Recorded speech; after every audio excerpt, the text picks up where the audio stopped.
Shinikri, 'tis good to see you. Have you any news from old Charlian?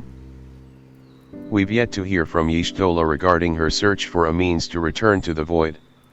I must confess that her silence has left me feeling restless. Nor am I alone in this. Estinian has such an excess of energy that he has been helping to train our soldiers with nary a grumble. As for Zero,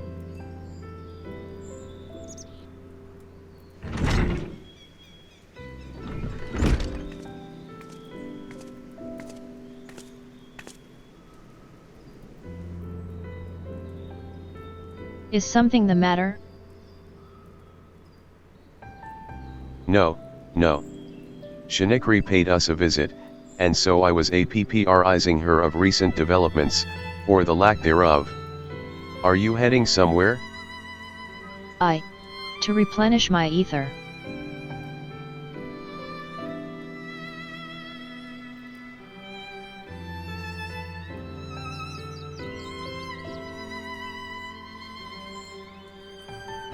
Would you like to come?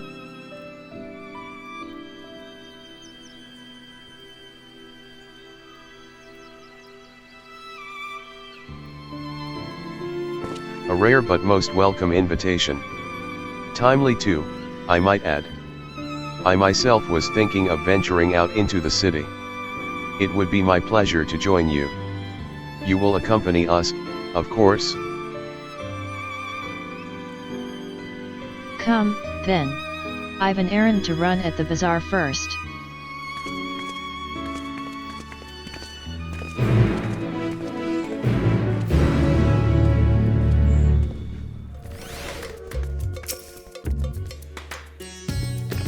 I'm picking up some more spice.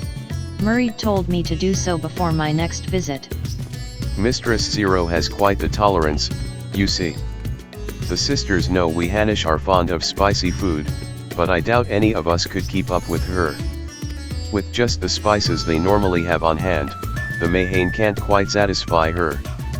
Which is why I'm happy to provide what they need to achieve more rigorous flavors. Now then, variety being the spice of life, perhaps you'd like to choose something extra to blend with Mistress Zero's usual? It'll help to keep things interesting. What do you say? Fine by me. You can appreciate the nuances of this world's sustenance far better than I can, I expect. A colorful array of spices peer out from hempen sacks.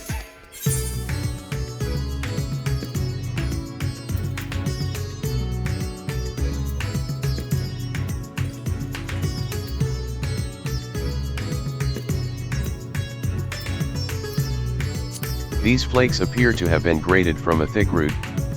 Their sharp aroma suggests a bracing flavor. Ah, that's a fine choice. But don't take my word for it. Here, have a taste. Zero may wish to observe your reaction. It would be considerate to sample the spice in her presence.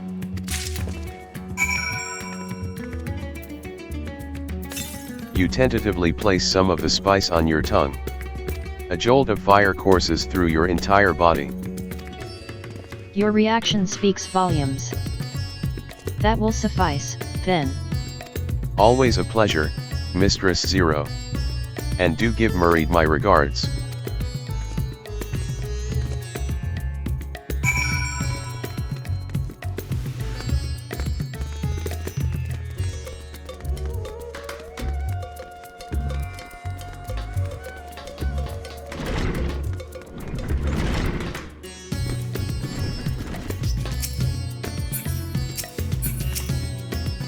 I am pleased to see that Zero has become a regular here, and so much so as to bring her own spice.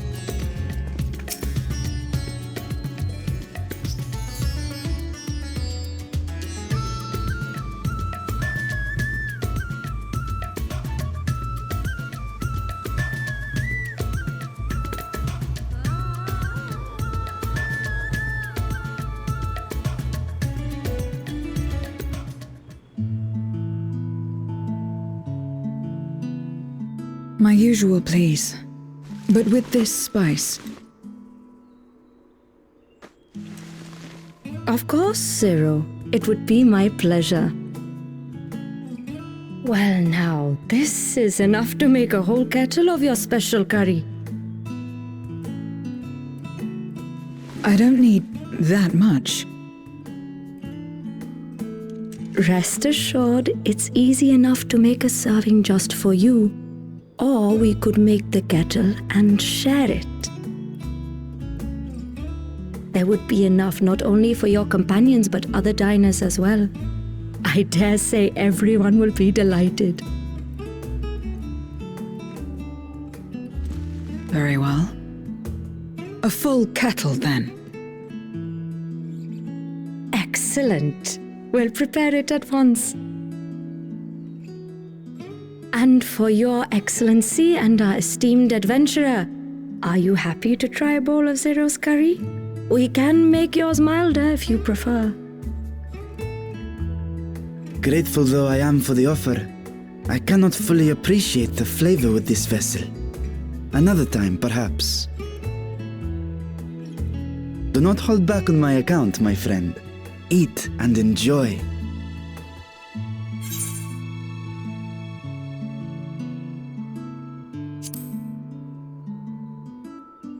Then I'll have His Excellency's helping. Understood. Please, make yourselves comfortable.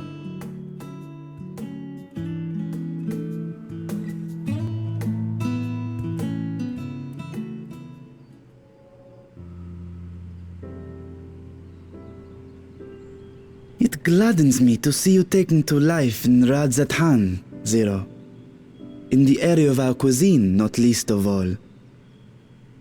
Spicy dishes have long been favored in our sultry clime for their ability to whet the appetite and cool the body. Of course, spices also have the effect of preserving foods, which makes them highly coveted in foreign lands. All of this has given rise to a thriving spice industry, and the wealth it brings has allowed our nation to prosper while maintaining its neutrality. So you trade your spices? Seems rather more complicated than trading in ether.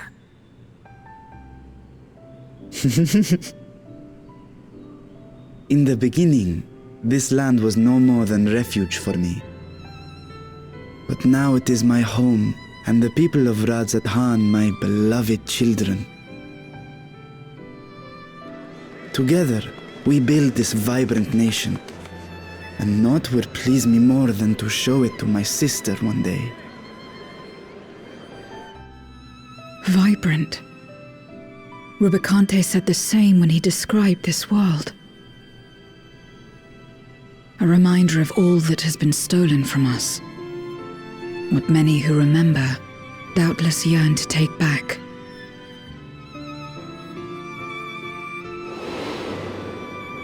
Our home is a lost cause. Our only choice to begin anew.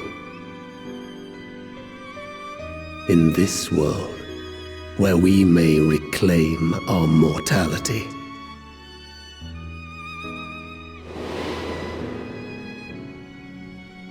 Nonetheless, it's wrong to damn another to save yourself, as I told Rubicante. As I found myself moved to speak. I still do not understand what made me feel this way, nor what compels you mortals to help one another. But I hope to someday. We too hope that you will find the answers you seek.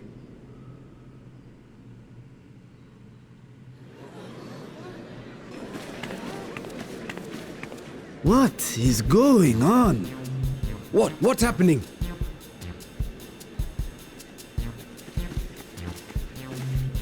Compliments of Mistress Zero, the Satrap's honored guest. We are serving a special curry for anyone who wishes to partake. But be warned, it is not for the faint of heart. Oh, by all means, I'd welcome the challenge.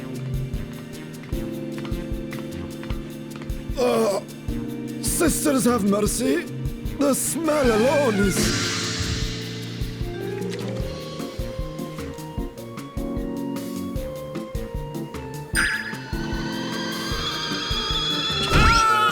It burns! It burns!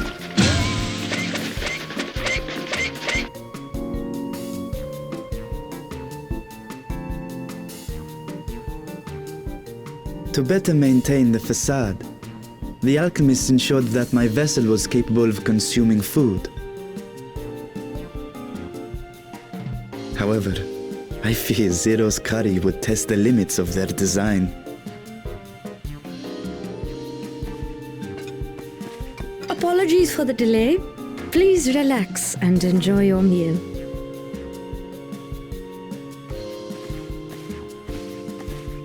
Relax. I don't have time for that. I've been waiting for this. Come. Let's replenish our ether.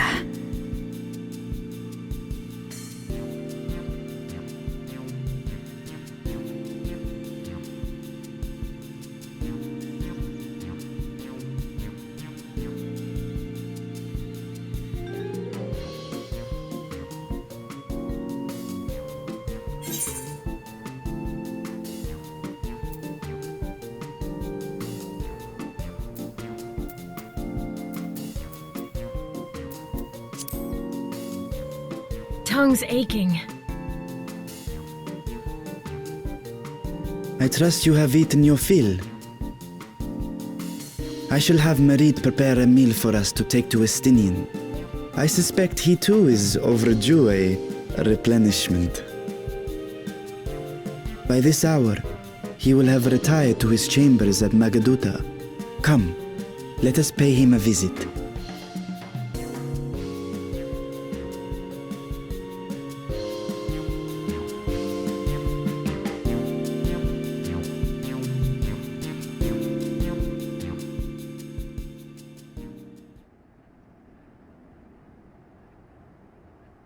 The spicy curry has left you slightly flushed and set your heart racing.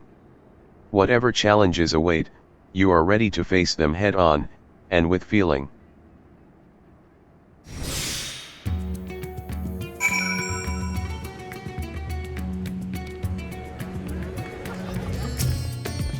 I did not expect so many to take up the challenge, but I am glad to see everyone enjoying themselves.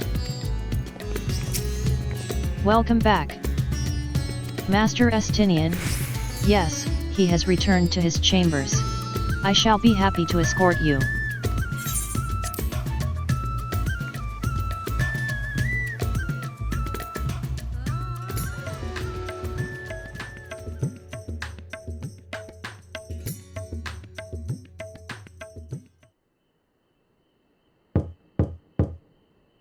Estinian, are you there? We've brought something for you. Enter.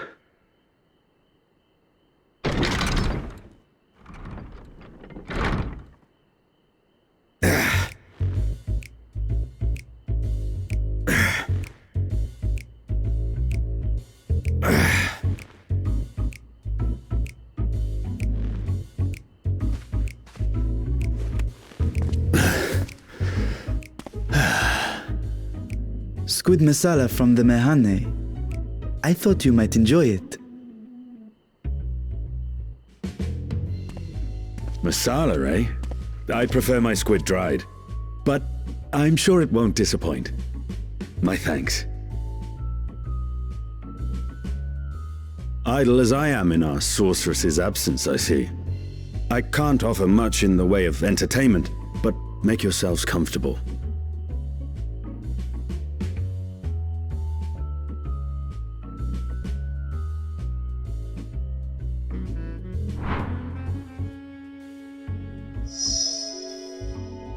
Shall we disrobe as well? No. We simply caught our friend unprepared. He will make himself presentable at once, I am sure.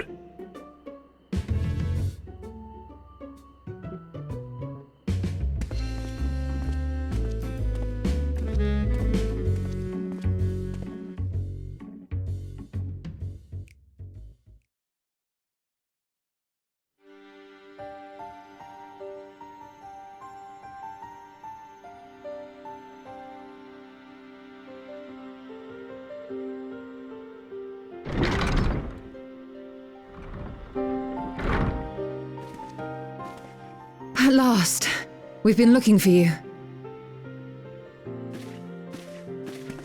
My friends!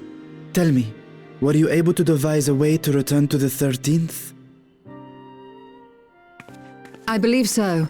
It required a visit to the moon, where I took the opportunity to enlist Oriange's assistance. Ishtola hath told me all. I should be glad to help you free Azdaja and put an end to Golbez's dark plot. If Rubicante spoke true, both Golbez and Azdaja are on the moon of the 13th. Unlike here in the Source, however, we have no means of making the journey from the surface of the star itself.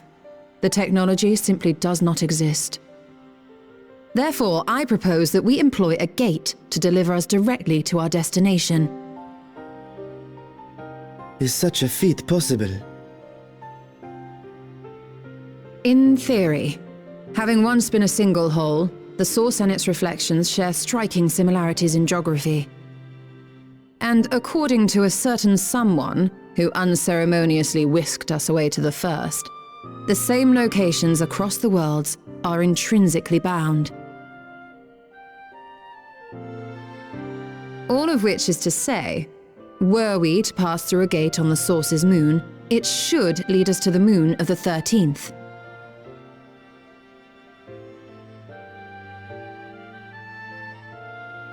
Of course, there is the risk of Voidsent gaining entry to our world.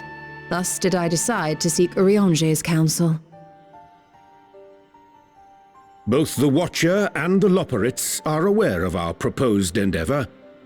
While they are yet deliberating precautionary measures, they have pledged their full cooperation. You've been busy. I presume you've also found a way to open this gate.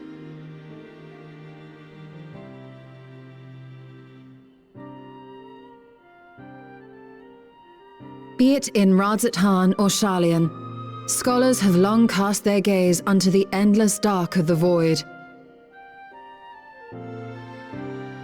And so, with harnish insights to augment our knowledge, we have indeed conceived of a promising plan to pierce the veil.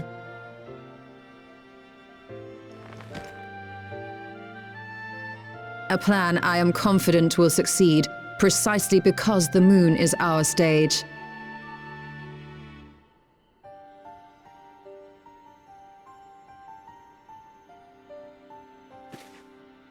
The preparations will be extensive, and we will require vast quantities of ether. After all, our gate must be large enough to accommodate another great worm.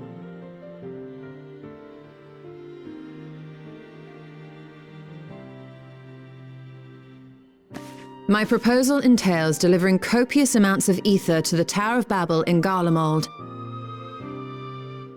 As you will recall, Fandaniel used the structure to destroy the Brand's imprisoning Zodiac. And we, in like manner, will use it to channel ether to the moon, and thereby open our gate. I see. Then we shall need someone on the moon for the necessary rituals. Just so, Your Excellency. I intend to head back anon for that very purpose, as well as to help devise our strategy to deal with invading Voidsent. Along with our lunar allies, we will once again require the assistance of your alchemists, Nidana not least of all. May I trouble you to serve as their escort?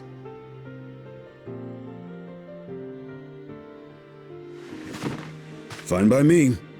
The room was beginning to feel constraining.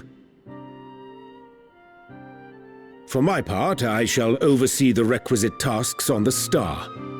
Might I prevail upon you for your assistance?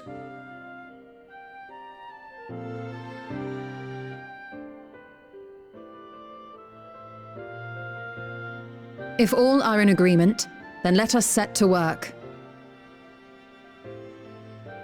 We'll open our gate, and we will stop Golbez.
You have no shortage of allies at your disposal. I cannot thank you enough for your constant support.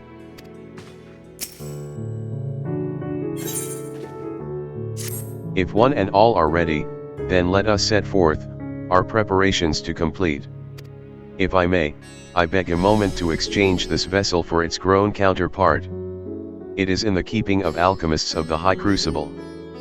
Of course, we shall accompany thee thither, and thence begin our journey.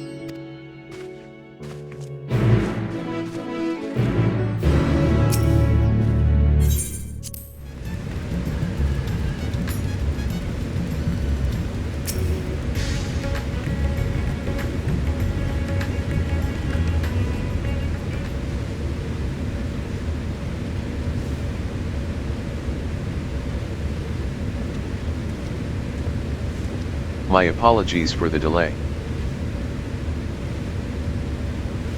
My, that is a striking simulacrum indeed. Well suited to the work ahead, I doubt not.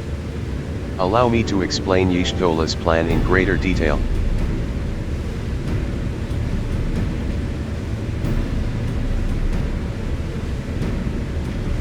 As you know, we seek to open a void gate in Mare Lamentorum, that we might gain direct passage to the moon of the 13th. Whilst our comrades labor upon the moon, we must needs accomplish two tasks. The first is the procurement of a substantial quantity of ether, and subsequent delivery of it unto the Tower of Babil. Said structure was once used to siphon the land's essence by way of the Telephoroes spires. Such a method, however, doth pose an unacceptable risk to the greater ethereal balance of our world. Thus must we seek an alternate means of conveying our requisite resource. Our second task doth pertain to the use of the Tower of Babil itself.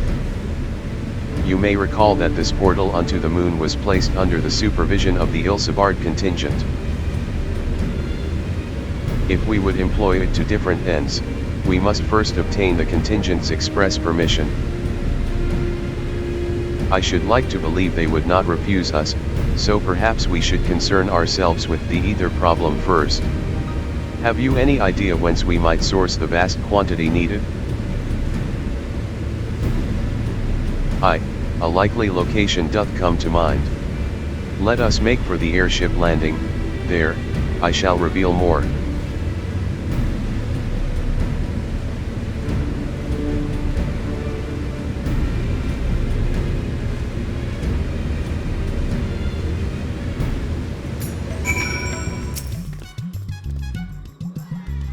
All are present and accounted for? Excellent.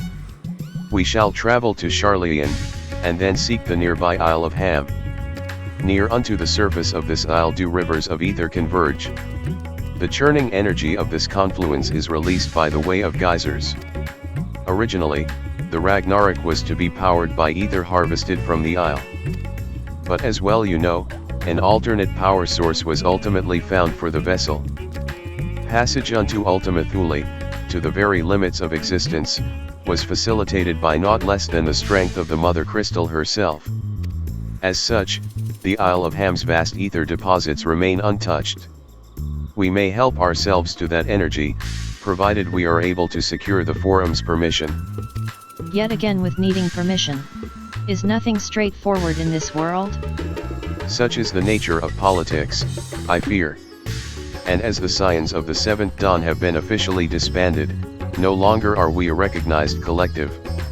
A somewhat disadvantaged position, bureaucratically speaking.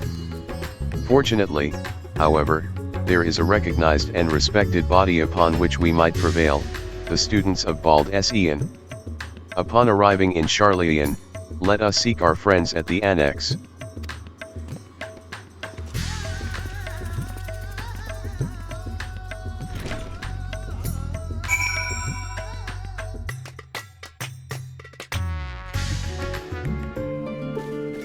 Welcome back, Shinekri. What brings you here today?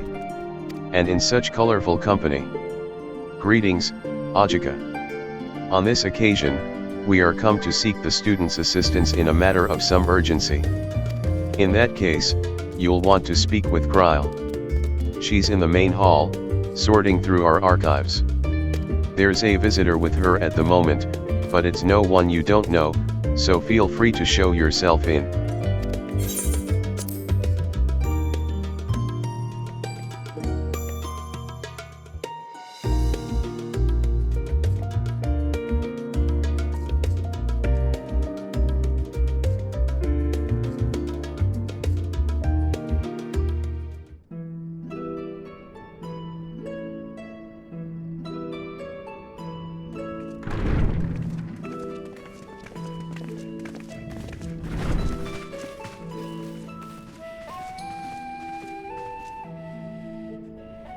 Well now, if it isn't two of my dearest friends.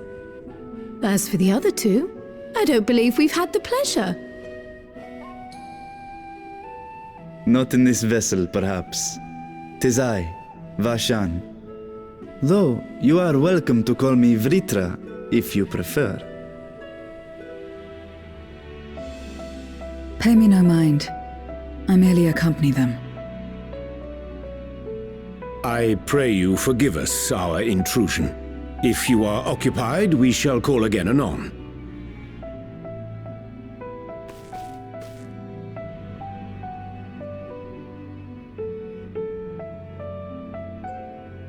It's quite all right. We've just finished swapping all our secrets anyway. Erenfil occasionally comes and shares the latest Gleaner gossip, you see. From forgotten ruins to mysterious relics, if there's aught that might be of interest to the students, he kindly lets us know. Alas, I must soon depart on an expedition. As I may be away for an extended period, I wish to give Kryle fair warning. Hence my visit today. I see. There are specimens that want for procuring, I presume? No, it isn't guildship business, but rather...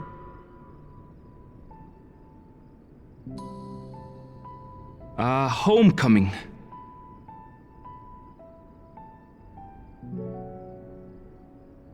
But enough about me. You have business too, yes?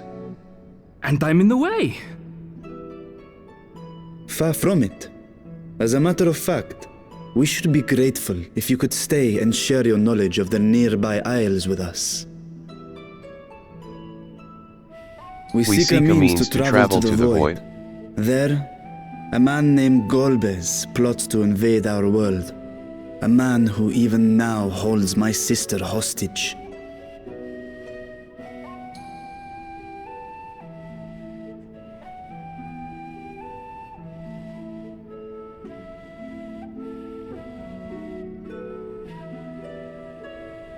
To that end, we require a great quantity of ether, which we understand may be had on the Isle of Ham. We came in the hope of exploring how it might best be procured. An invasion from the 13th? Must the stakes always be so dramatic? You have a knack for finding trouble. If Gleaners collected world-ending crises, you could make quite a name for yourself in our profession.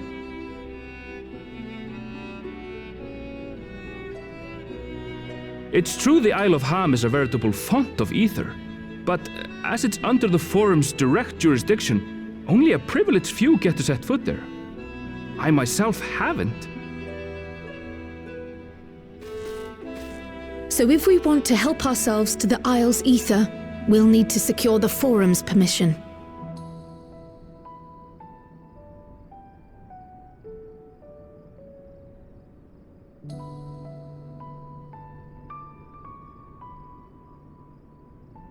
Very well.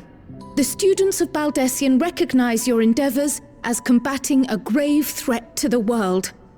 As representative, I hereby pledge our full assistance.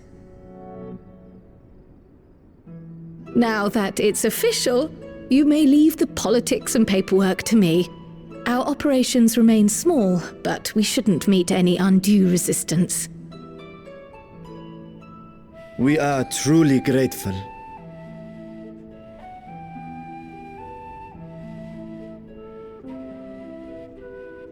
If I may. According to the original plan for the Exodus, ether collected from the Isle of Ham was to power the Ark. Art thou perchance familiar with the logistics of this endeavor?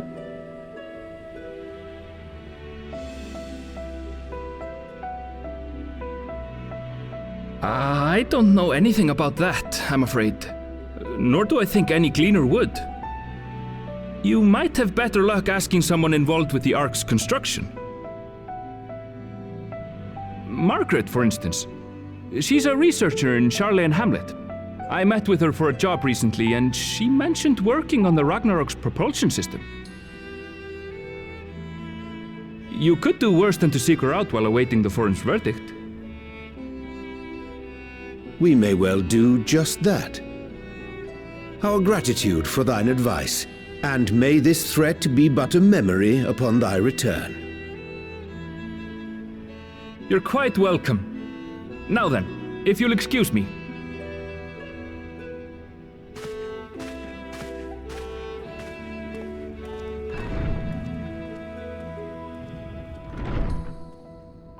I best start drafting our petition.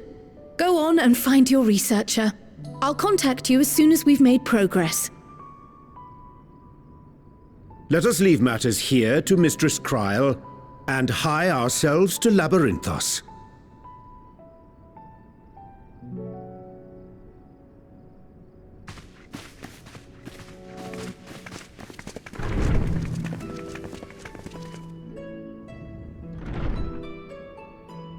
Right then, time to put our best foot forward.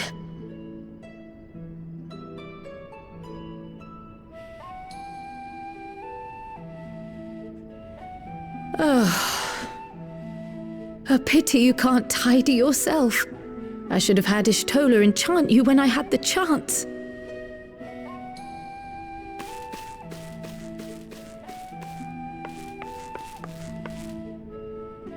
And what have we here?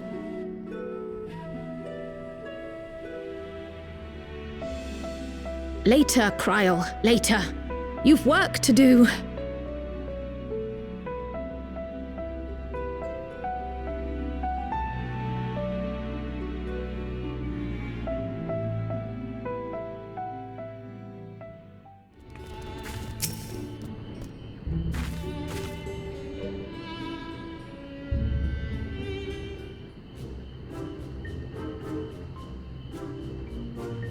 Visitors? How delightful. If you require assistance, then ask away. It so happens you've caught me in post-deadline bliss. Forgive us the abruptness of our inquiry, but 'tis our understanding that thou had charge of the Ragnarok's propulsion systems. We should like to know how ether harvested at the Isle of Ham was to be stored and transported to the Ark. If the disclosure of such information is permitted. Oh, it's no bother at all. We built special tanks that can store ether just like we use casks to store wine. Simple, really. Simple, but quite brilliant in construction. They rivaled even crystals for etheric capacity. A pity we never got to use them. Ah, how muddled and distant the memory. When Doom's deadline loomed large, and we extricated ourselves from a waist-high mire of work only to end up chin-deep in another. I was at one with the world, a conduit for the energies of creation, but now I am truly alive. Who would have thought that sleeping in a bed and eating warm meals could make such a difference? Why, I feel positively functional. I dare say it rivals the thrill of dancing on the knife edge of failure. Ah ha ha ha ha ha.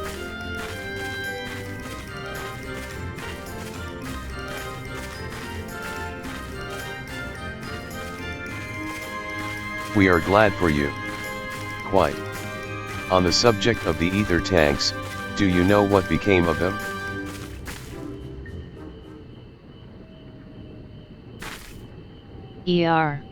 What did become of them? For the life of me, I can't seem to remember.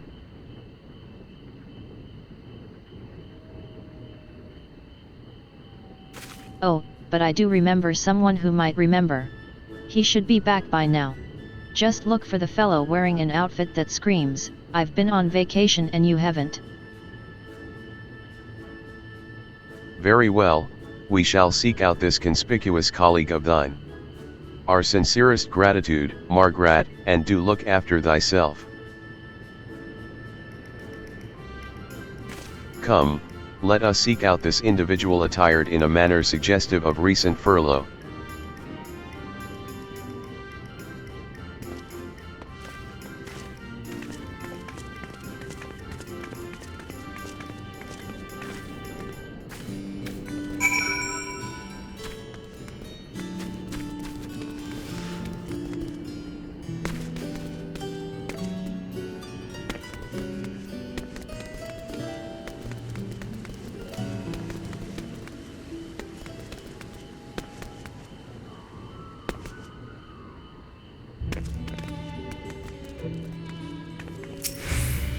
If we can avail ourselves of these tanks, we shall be well on our way to securing the ether we require.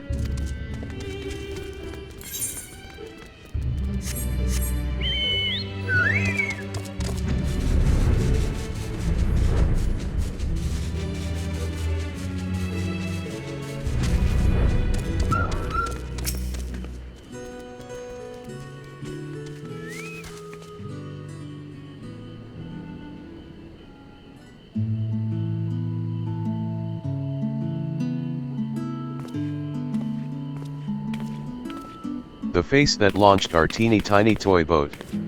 How've you been, Shinekri? Able to catch a bit of rest?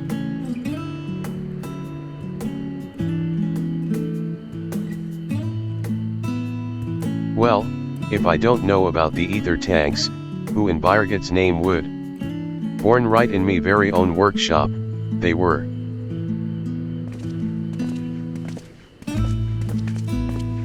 A pleasure as always, Master Kokol.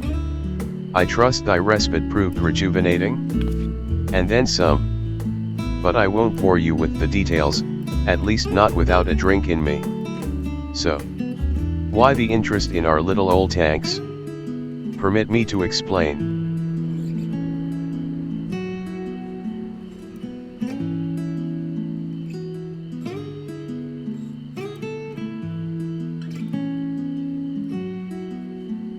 I see.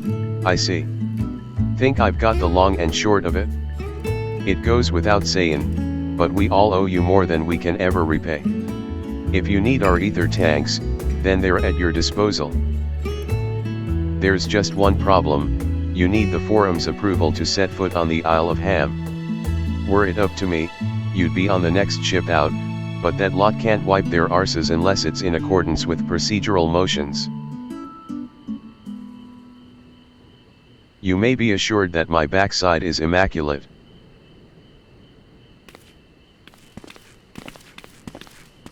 Thal Iak Stumpin Thighs, Master Forsheno. An Skolarch Montacane. What a surprise. Pardon the intrusion. The forum has deliberated your petition, and we decided to deliver our verdict directly.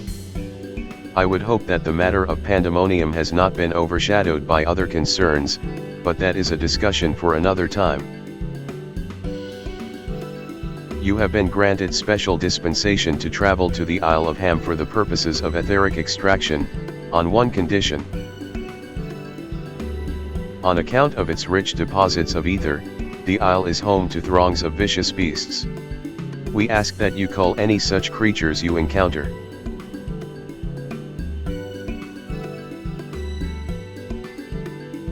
That's all?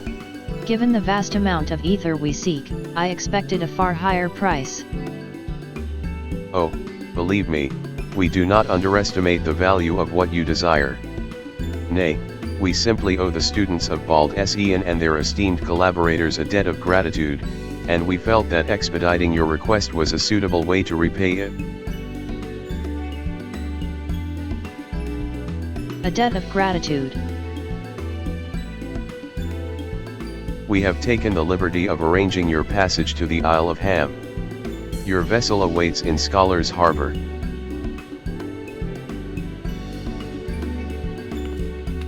Then I'd better get those ether tanks loaded onto the airship. We'll be ready to take M where you need, assuming it's safe. I shall head back to the annex, but should you need anything else, don't hesitate to call.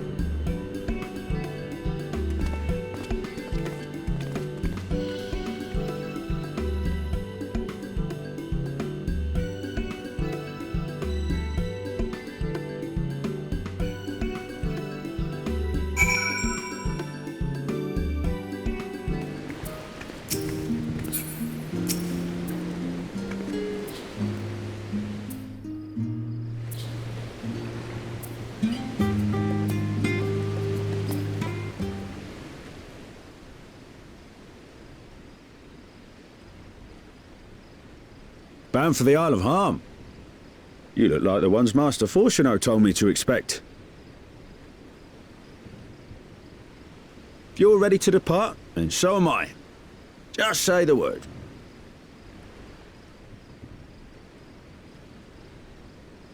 Is something the matter? I did recruit one other to our party, but he is late to arrive.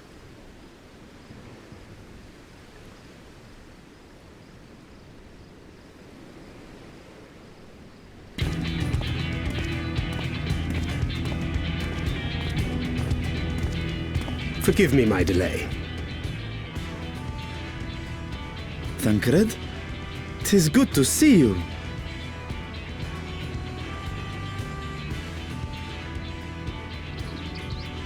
If it isn't Varshan. They do grow up so quickly. Urianger tells me we have a host of exciting new tribulations to face.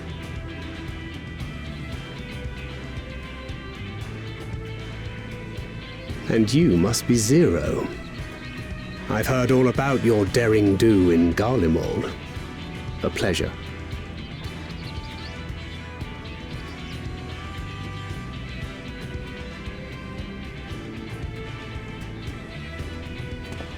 Apart from strengthening our company with his redoubtable skill at arms, Thancred may also serve as a mentor in those matters that trouble thee.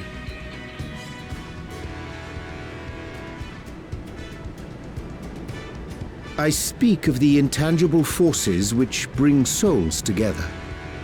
Thancred is possessed of experience both unique and insightful that I am sure he would gladly share with thee.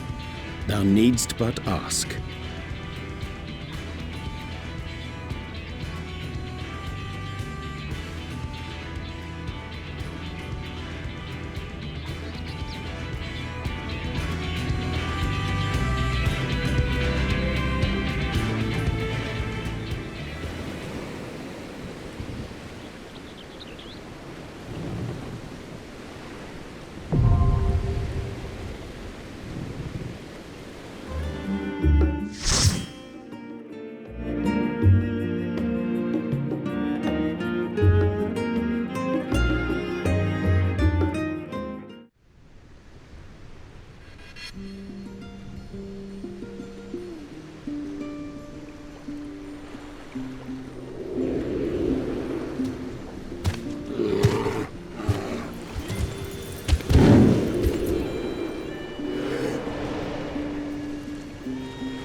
Let's get moving.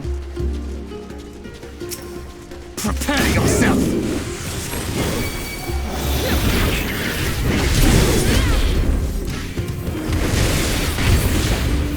Make ready!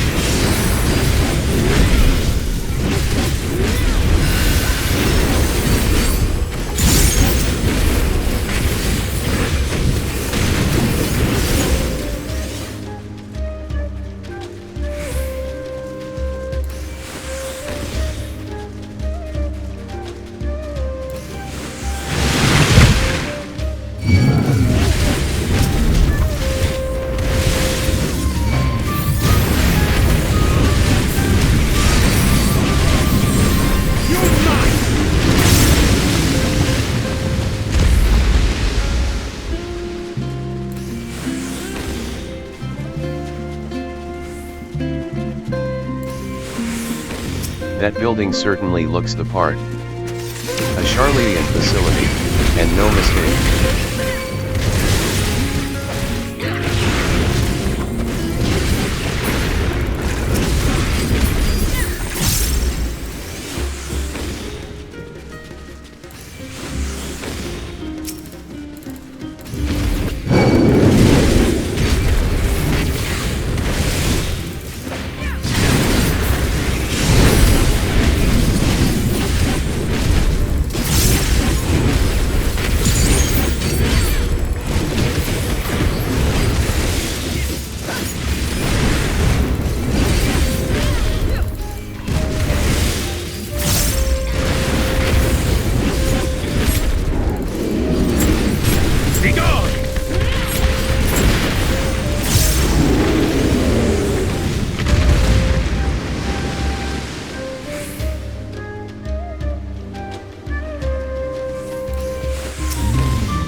What is that?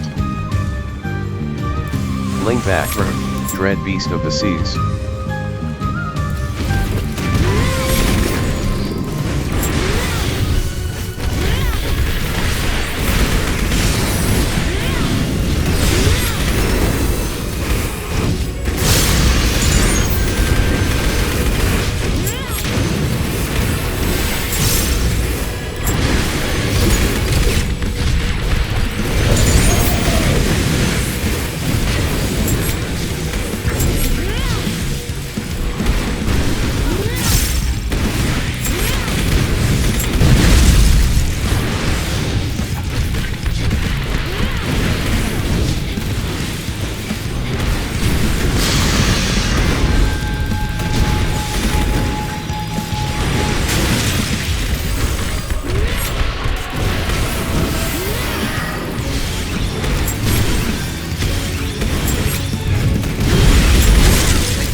Mine ears get ring.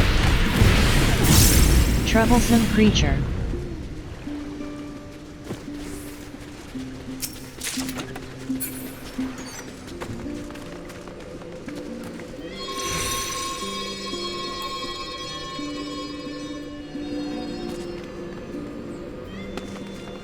A convenient mode of transport, that. Such lines are installed throughout the Isle, I believe.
The isle hath effected a curious change upon yonder golems. There's such a thing as too much ether.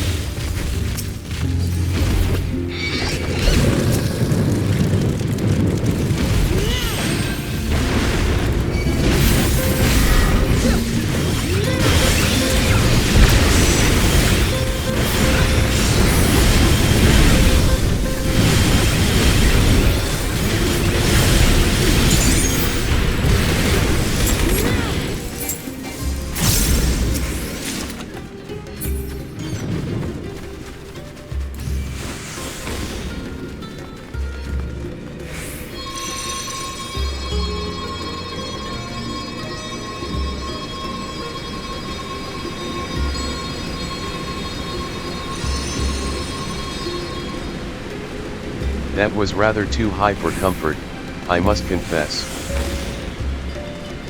Doesn't look like the type to welcome house guests.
Just another beast in the end.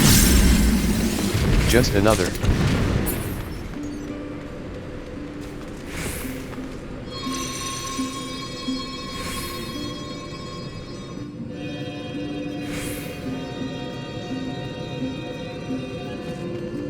Impressive.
I suppose we aim for that massive geyser?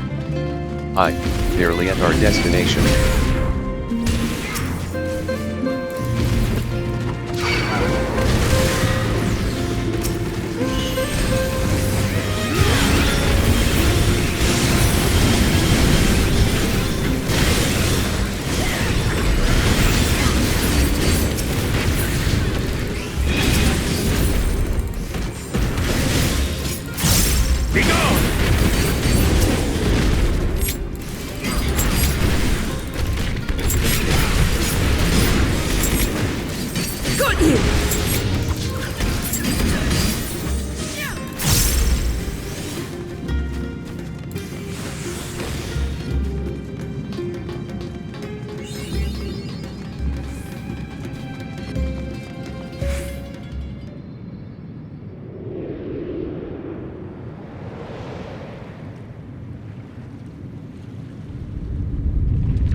Much obliged for clearing the way. We'll get to work at once.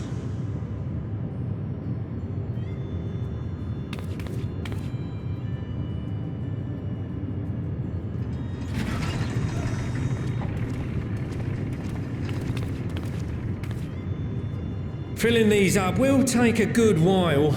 I appreciate it if you stood watch till we finished. I ain't getting chewed to chum by some ether-bloated bugger.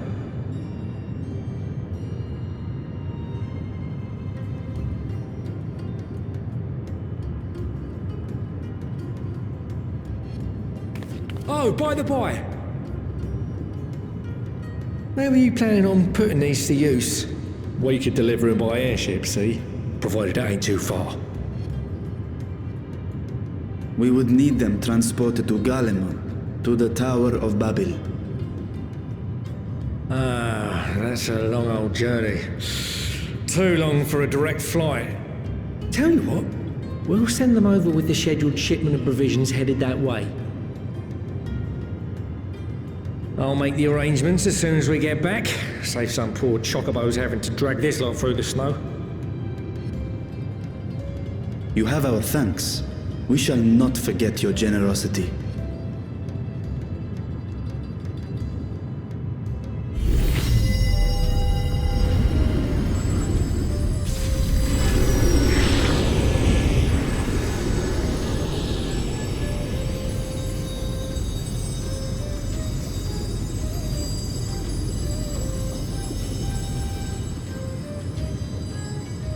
Everything seems to be proceeding apace.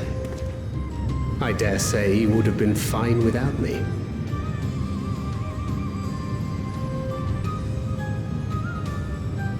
Why would you say such a thing? You are not bound by contract or the threat of force, and you gain no advantage by devaluing your own contribution. Yet you must be bound by something to speak thus. What is it? What binds me?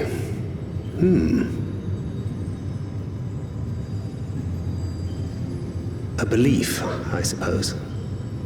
Born of our shared struggles. No matter where my comrades go, I have faith they will be fine. For I know that they will walk their chosen path as surely as I walk mine. I trust them, in short. Trite though it may sound.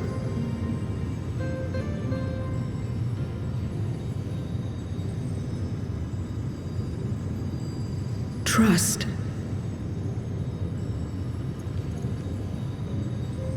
I remember the word. How long has it been since last I used it? It had no place in my dealings. Not with other Voidsend, and certainly not with Xenos. Not even in the time before darkness engulfed the world. Full often did Memoriates betray their own, corrupted by the very power they wielded. You could trust no one but yourself. Alone we fought, and alone we fell. I wouldn't know how to trust. Is there some trick to it?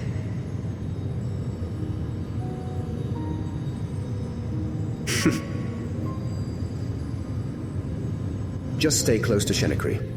You'll learn in no time.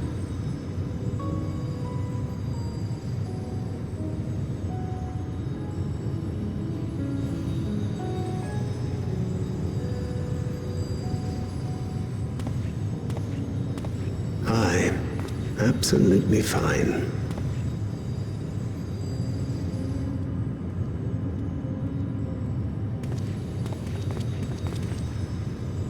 I confess I thought thou mightst have more words of counsel to offer. Oh, she'll soon get the hang of it, even without my help. After our work here is done, I'll see myself back to the shadows. But before that, I take it you've heard as well. Indeed. The client seeketh archons, and 'twould seem our extensive travels and neutrality make us prime candidates. Well, assuming we take on the request, I suspect I'll be stuck with you again.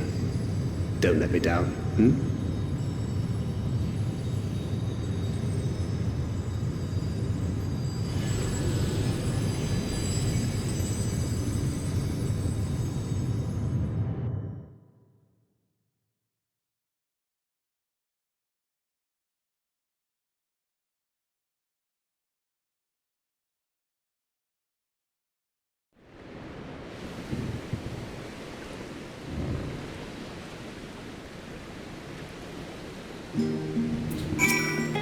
Zero's straight as an arrow, isn't she?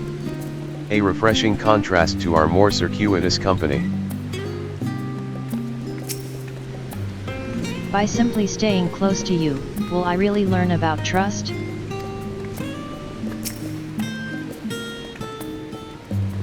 To not only allow us use of the tanks, but to arrange their transportation to Garlemald besides. Blessed are we to count Kokol among our allies. Unto thee we must also give thanks, Thancred, for coming to our aid on such short notice. Please, you know I'm always happy to help. Don't hesitate to call on me again.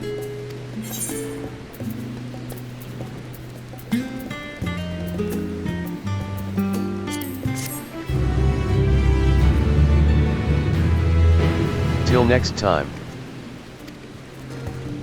You may now enter the Ether font with a party of NPC avatars. To make use of this feature, open the Trust interface located under Duty in the main menu.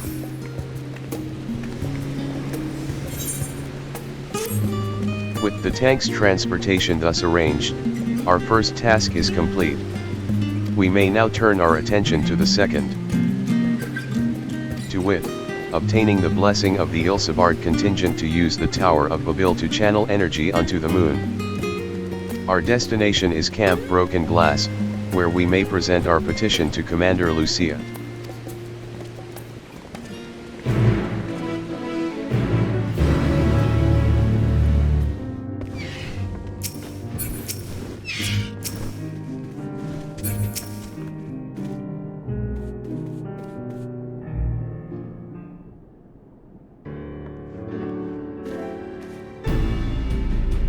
Shinikri.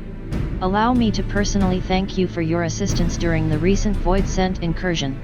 Your actions saved many. What brings you here today? Pray forgive us for not sending word in advance, Commander, but we seek your cooperation in a matter of great import.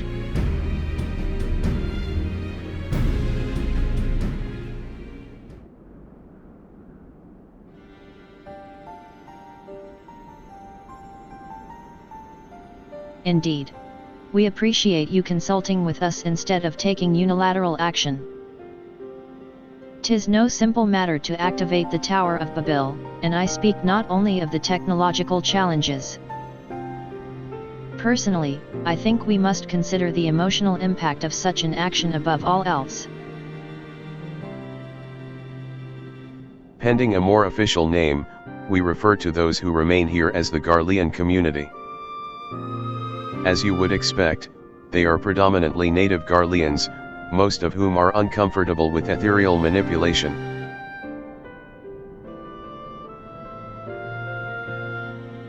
To compound matters, the trauma inflicted by anima is still fresh. If the tower were to suddenly light up again, it is like to cause distress and reopen old wounds. Better that than facing a mass invasion by Galbez and his void-sent hordes, surely. Of course.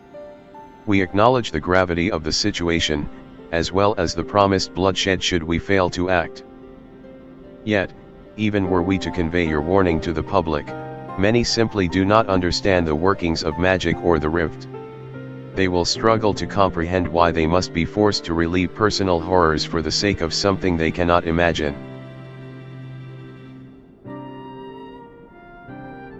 What's there to imagine?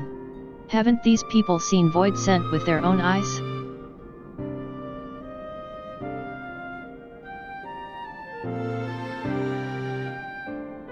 Let us suppose you encounter someone who is freezing in this cold.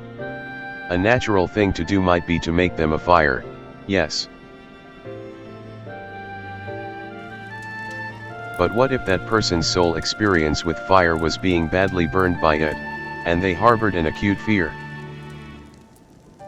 Despite the benefits, nay, the necessity, of the warmth you offer, they may flee on instinct. Or worse, misinterpret your actions for aggression and lash out. So like the fire that torments this individual, the Tower of Babel torments the people of Garlemald. Yet we cannot afford to falter here. We must find a way to help them overcome their fear.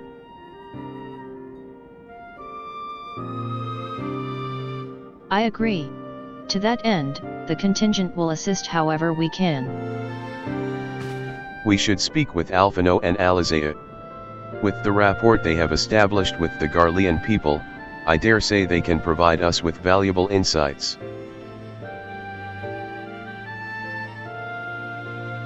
In the meantime, Oriange, might I ask that you remain here to oversee the technical aspects of the tower's activation?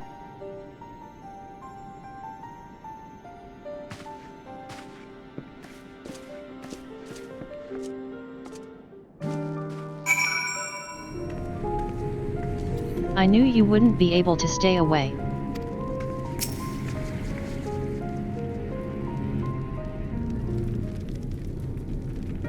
I am glad to see you, Shinekri. Vitra has explained our present dilemma. 'Tis no unfounded concern that the Garleans might take poorly to the reactivation of the Tower of Babel.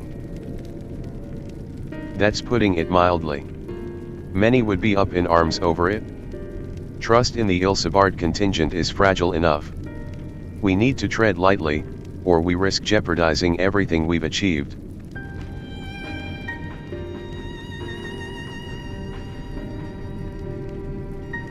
Trust again.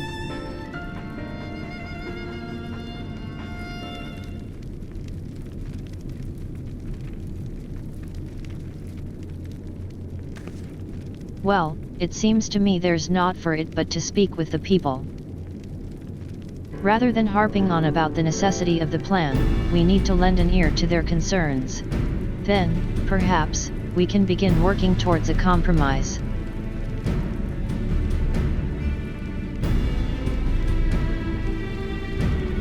In that case, I'll take you to meet the community leaders. They're at a station called Senatus, near the Cenaculum Imperialis. I would be honored to speak with them, though it would be prudent to learn where people elsewhere stand as well. But that I will leave to the others, save Zero. Might you accompany me?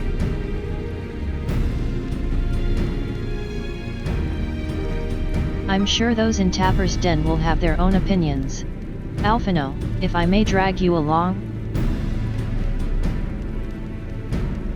Tertium, we leave to you. You are no stranger to the people here, so it should take little prodding to convince them to speak freely. Then it's settled. Once you've learned what you can, let's all meet in Forum Solius, where we'll have what I hope is a productive discussion.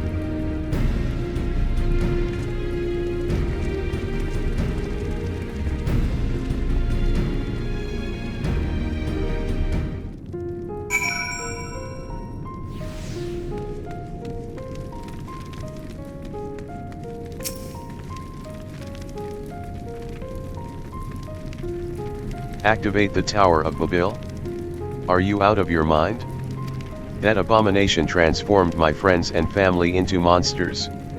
I can't even bear to look at it whenever I step outside. If you want to do something for us, tear the bloody thing down.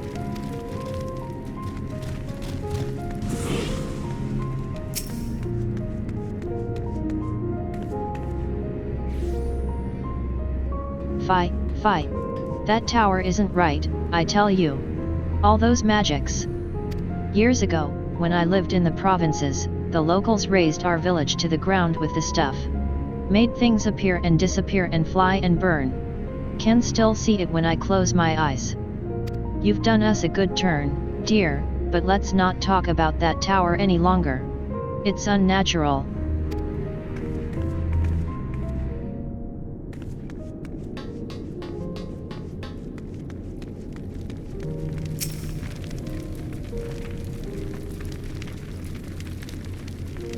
No.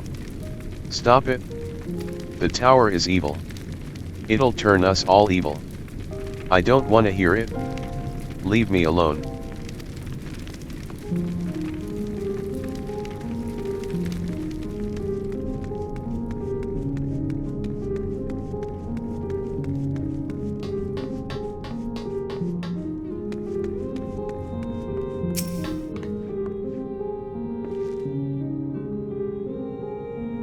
The Tower of Babel? But what's it got to do with Void Scent? I can't say I understand. Still, your people have done much and more for us Garleans.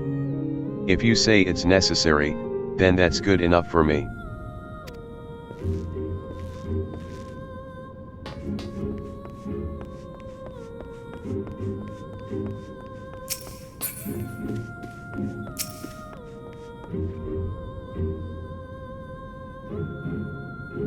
Whatever its present state, the Imperial Palace was once the pride of Garlemald. I mean no disrespect to you and yours, but, shouldn't the Garlean people be its caretakers instead of foreigners? Though if we dared speak thus to some of the contingent, they might make assumptions. Cut our rations, or worse. No, forget I said anything. Please.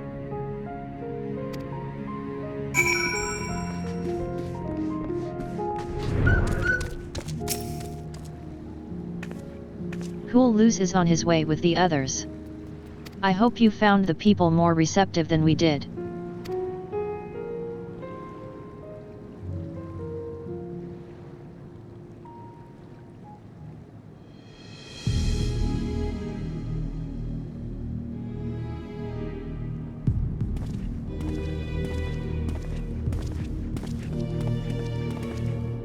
Shinekri. May I present to you Lords Neas and Metius, magistrates of our political council. They have been spearheading the efforts to establish a new system of government here. When we raised the subject of the Tower of Babel, they insisted that we speak no further until joined by representatives of the Ilsabard contingent. I see Alphino and Alizé have yet to arrive, though, so perhaps we should wait. It doesn't matter if only some of you are present. We simply wish to make one thing perfectly clear. The tower is the manifestation of Garlean ingenuity and authority. It was once the abode of the imperial family, and it will forever bear tremendous cultural significance. It is insulting enough that we have had to suffer foreigners occupying it under the guise of rendering aid, and now you propose reactivating it? Nay. We have had enough. The Garlemald of old may have fallen. But she fell in civil war, to her own people. Not to Eorzea nor any other land.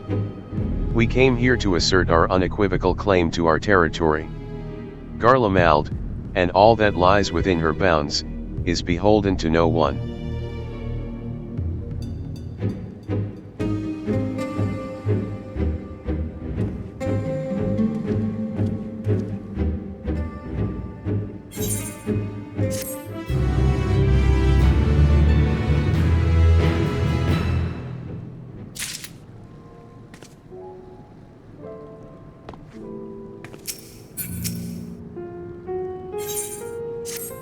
Since their excellencies are resolved to negotiate with the contingent, I will escort them to Tertium.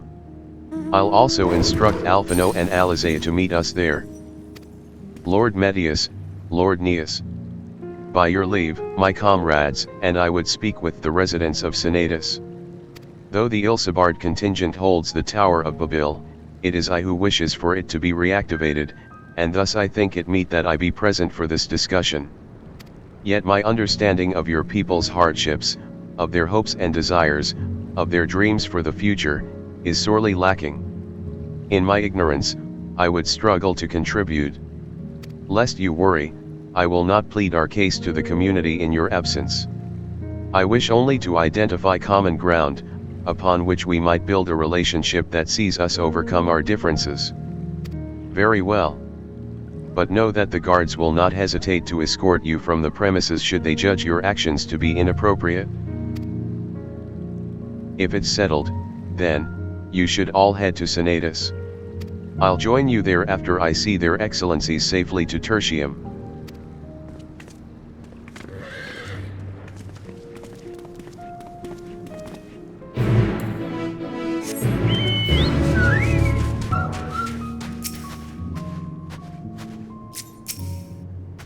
Their defenses bespeak a cautious mindset.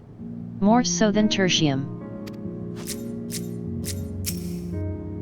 Here it is, Senatus. A temporary refuge for political dignitaries, hence the tight security.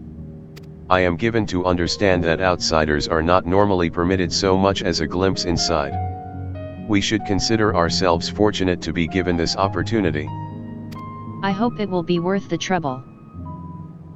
As do I, Zero. As do I.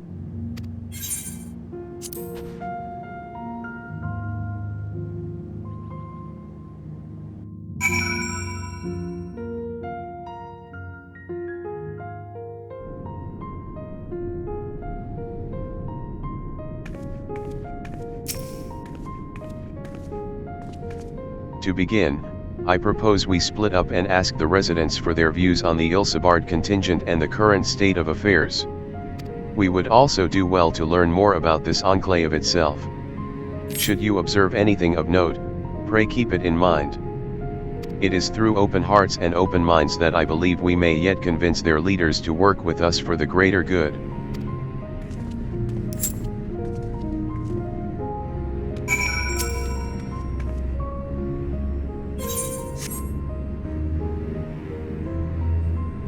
The stockpile of assorted supplies bears markings indicating they were provided by the Ilsabard contingent.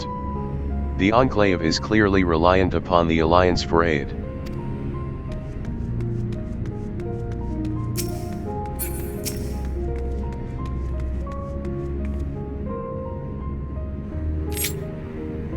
You want to know what I think? I'm a soldier. I try not to think about politics at all.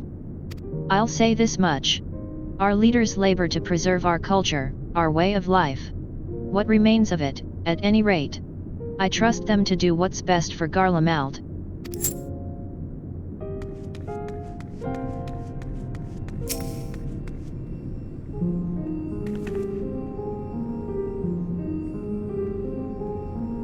You recognize the large casks as the very same you and your comrades used to transport ceruleum from Lapis Manalis. Why they are in Senatus is unclear.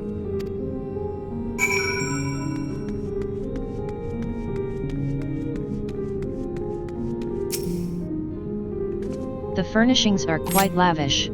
I am reminded of Troya.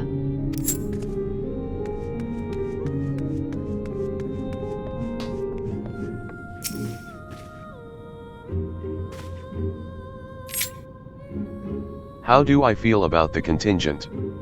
Conflicted, to say the least. I've been tasked with the distribution of supplies, and I know as well as any that we couldn't survive without outside aid. Be that as it may, even though the Empire has collapsed, we have our pride. People don't want to be beholden to others forever. And there's no denying that it chafes to see our benefactors occupying the Imperial Palace.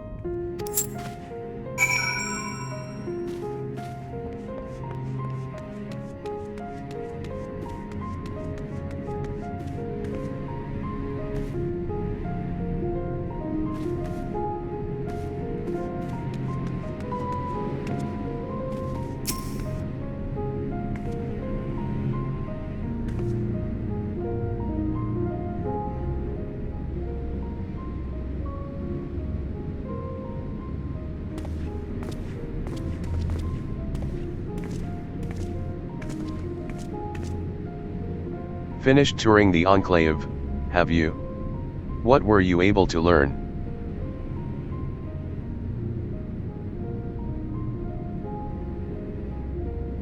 Much the same as me, then. They accept the contingent's help out of necessity, and harbor a measure of resentment. They have only themselves to blame. If they don't like the bargain, they should reject it. How many times must I tell you? It's absolutely out of the question.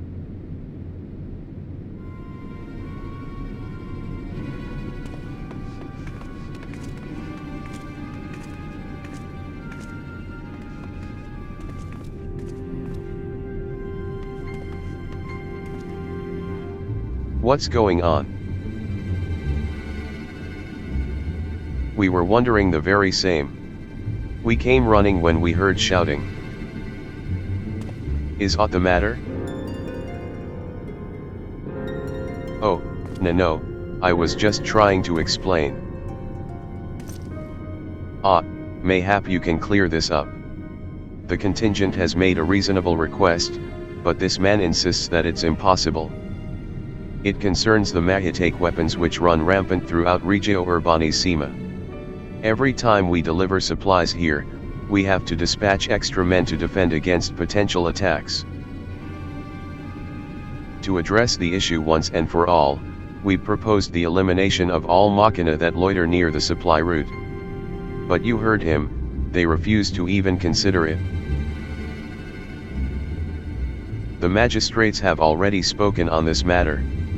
Rampant or no, those war machina are Garlean assets. Furthermore, who is to say they are as dangerous as you attest? It has been suggested that this could be a pretense to scavenge Mahitake materiel for your own ends. I know not if that is the case, but the fact remains, we cannot allow you to destroy them. More speculation by the magistrates, I presume. Ridiculous, but they have spoken, and unless we want to inflame tensions further, there's naught we can do.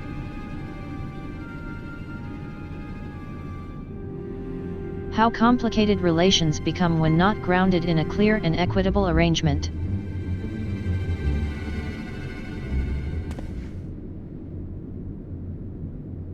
An equitable arrangement. Of course. Well, do I understand the difficulty of your position? As a soldier, you must do your duty, and obey your superiors. I have an idea, but I must first speak with Commander Lucia. May I take charge of this matter? By all means.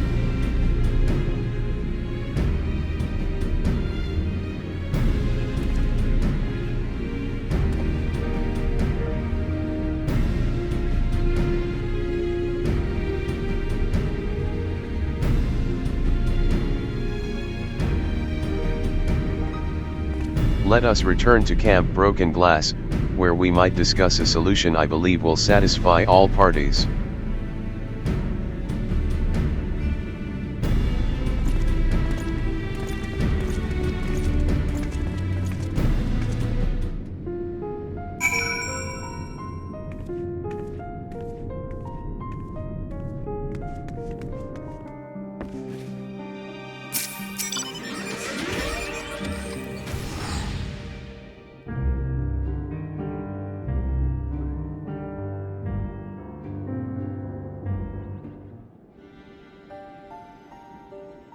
Welcome back, all of you. I pray there have been positive developments in your efforts to appeal to the Garlean community. Mayhap not yet, but there is a method by which I believe all stand to gain. As satrap, I intend to propose a trade agreement between Rads Adhan and the people of Garlemald.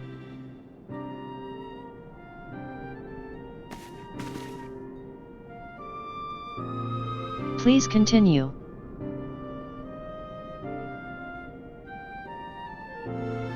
The people of this nation have lived through its collapse and more. Yet they have chosen to remain, for it is their home. That they have been able to survive thus far is thanks to the Ilsabard contingent. Or rather, in less flattering terms, they are entirely at your mercy. Despite your noble intentions, This one-sided relationship has fueled feelings of frustration and resentment. 'Tis no surprise then that some Garleans are loath to engage with foreigners, for fear of indebting themselves further, or surrendering more of their already limited autonomy.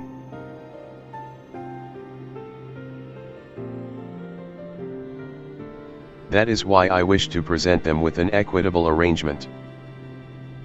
One that would restore to them a sense of agency after having been forced to rely upon charity.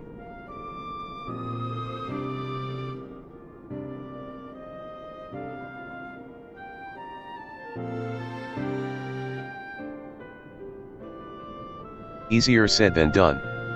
What exactly did you have in mind? Long have Garlemald and Radz-at-Han abided by a treaty of non-interference. Freely have we traded with one another, and I wish but to continue in this tradition.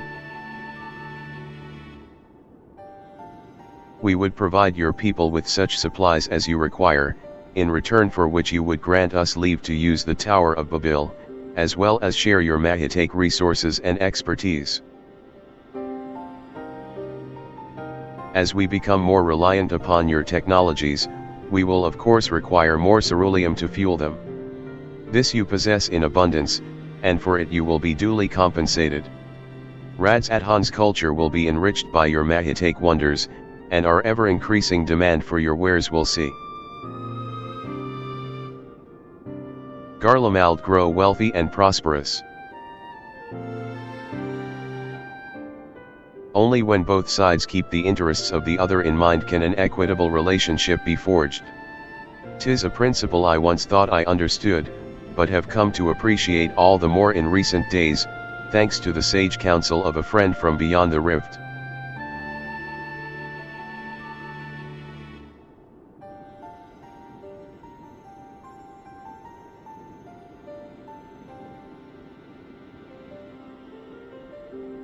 Your Excellency, thank you for your careful consideration of Garlemald's future.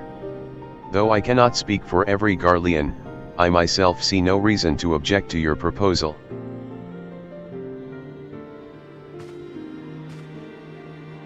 Indeed, if Radz-at-Han were to take the initiative, other nations may follow suit and seek to normalize trade relations with us. If you see the sense in my proposal, then I ask you to join me in the negotiations at Tertium. Your support may be instrumental in winning over Lords Neus and Medius.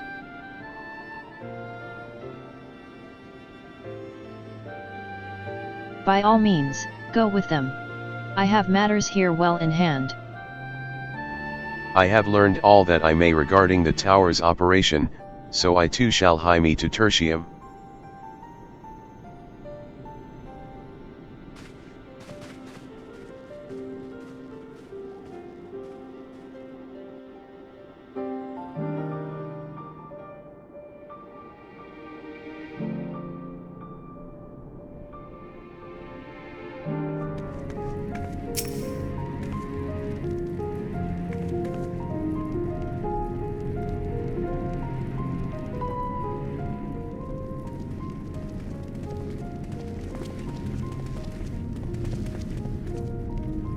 A crowd you may have brought, but numbers will not intimidate us. The Tower of Babil is ours by rights, and nothing you do will convince us otherwise. Rest assured, it is not our intent to infringe upon the rights of the people of Garlemald. Let us instead discuss the future. As the satrap of Radz-at-Han, I wish to establish a new trade agreement between our nations.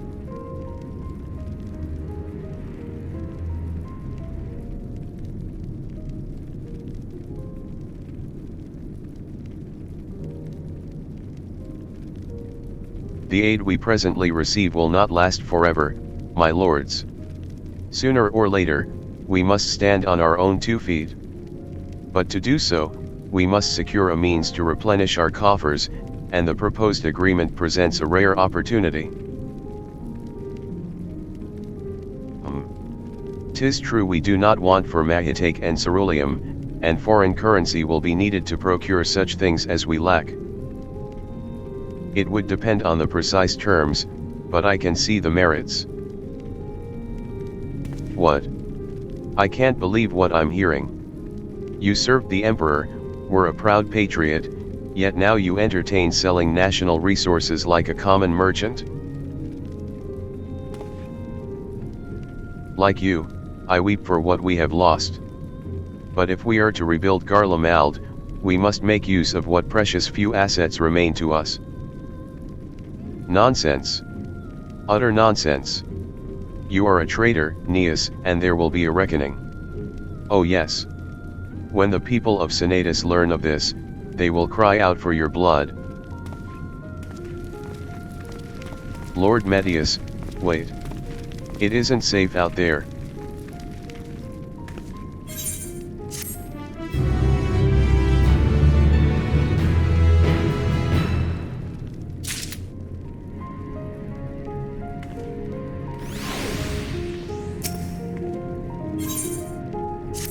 It's far too dangerous for a civilian to be outside alone. We must go after Lord Metius.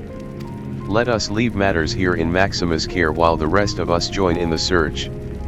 If Lord Metius is bound for Senatus, we may be able to catch up to him in Regio Urbanissima. I pray he has not come to any harm.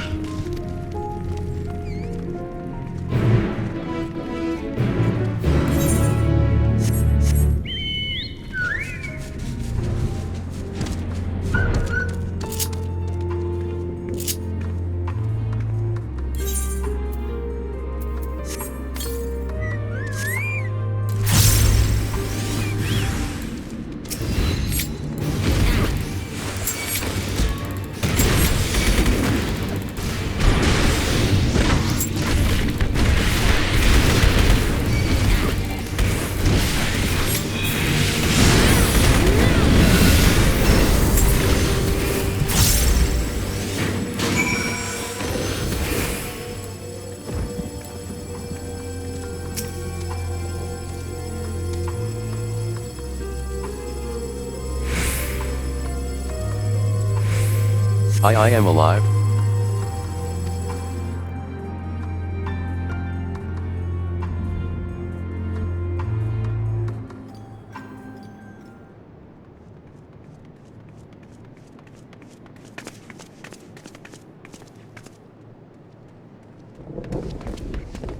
Praise the sisters, you are safe.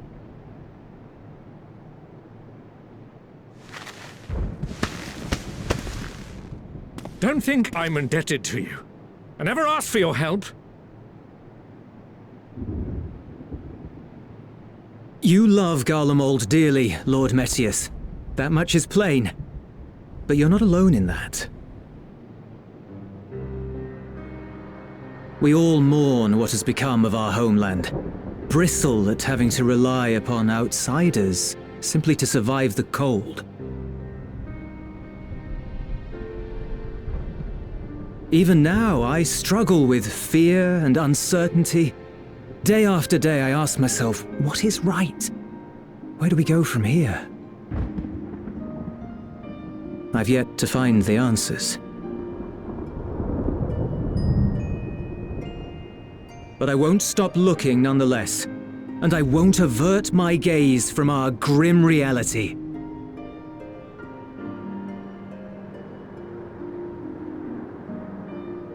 Is there hope for us?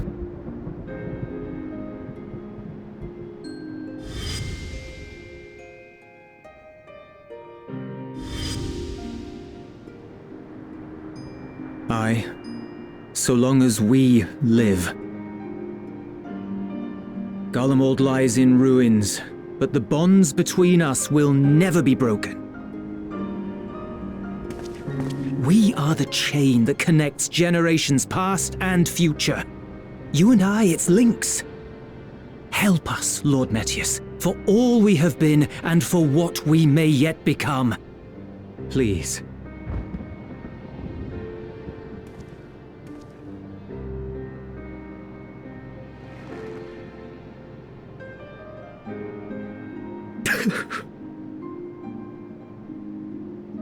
To be lectured by the young man, it ill becomes a man of my station. I will rejoin the talks at Tertium. Might I trouble you to escort me?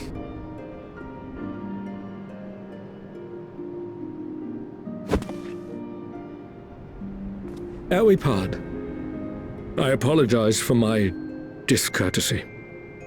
I owe you my life, and I thank you.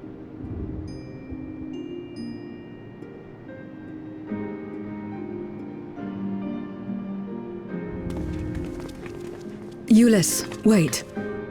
I'd like a word.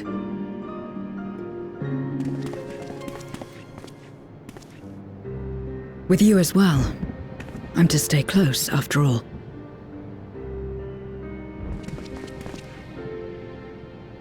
Worry not, we shall see the magistrate safely back to Tertium.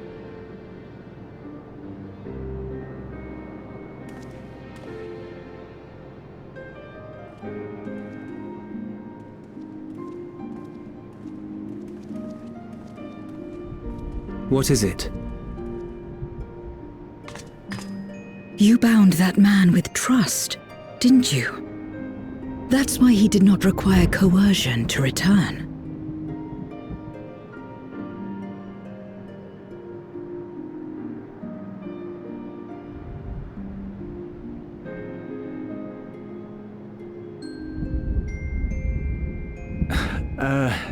Shall we walk, perhaps? Chilly, standing around here.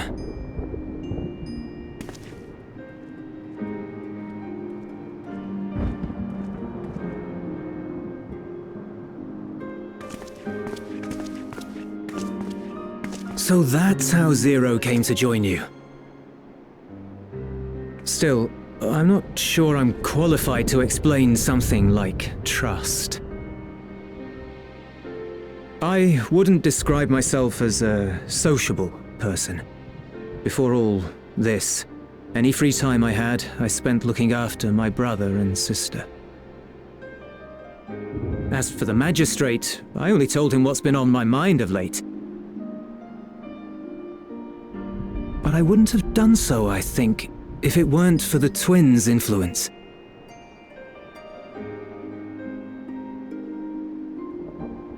Trust is infectious, in a manner of speaking. When someone believes in you, it makes you want to believe in them, in others, in yourself. Perhaps it's because the magistrate felt that earnestness that he gave us a chance. As I did, after I was caught trying to steal provisions from the enemy. Trust comes easy in such company.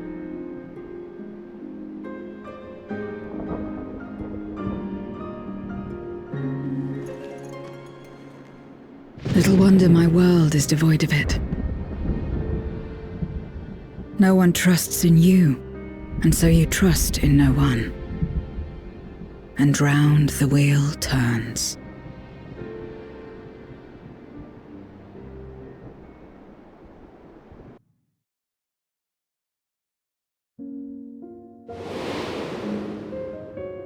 During the Contra Memoria, we had already come to judge one another based on strength and usefulness.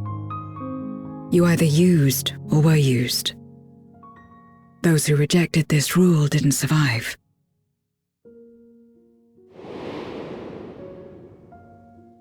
My mother wanted to save the world, to fulfill the hopes of Memoria's good and true. After she died, I carried on her mission alone. Alone? Didn't you have anyone to help you? Almost. 2 men tried just the once.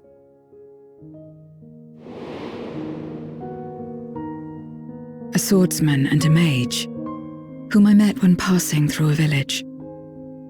They had saved the people there from corrupted Memoriates. When they learned our enemies were the same, they seemed heartened. They claimed to be soldiers of a kingdom called Baron, and were traveling the realm in search of a means to end the Contra Memoria. They invited me to join them. I refused. How could I not, having learned the lessons of my world? Those who would work with others always have their own motives. I would not place myself at their mercy. I would not be forced to submit. I expected some manner of outburst, some show of frustration at having failed to deceive me. But they simply watched me walk away. I didn't know what to make of it then, but now, perhaps they shared a bond of trust. Perhaps they were the last ones left who dared. Perhaps they hoped I was like them too. Perhaps it was just an offer and nothing more.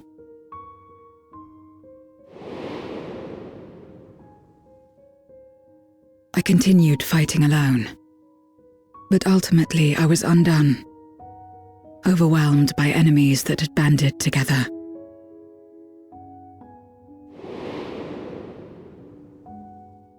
I was cold, in pain, wishing desperately that someone would save me. And as I lay there in solitude, I felt it happen. The breaking of our world. Darkness washed over me, and I was swept into the rift. When I finally managed to return, it was to a world forever transformed.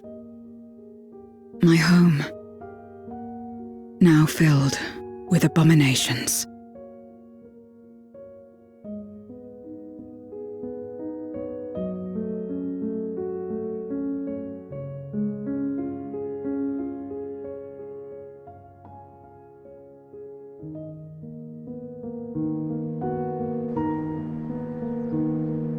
I had a chance to learn about trust, and forsook it.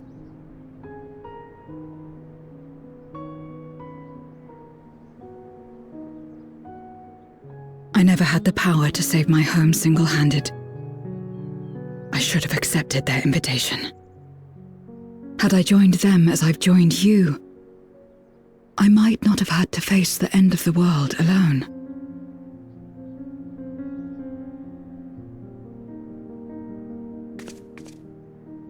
But it's all history now.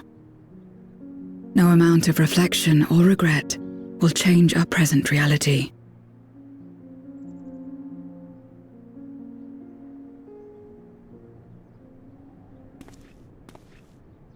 Whatever may have happened in the past, you're still here, Zero. Alive.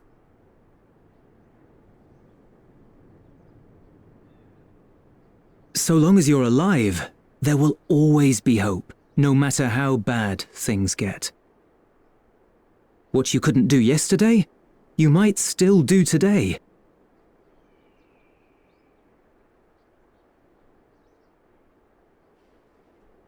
Think about it. It's plain that you've forged bonds with those around you.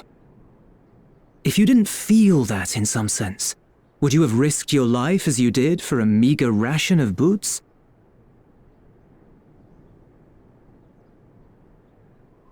I trust you too, for what it's worth.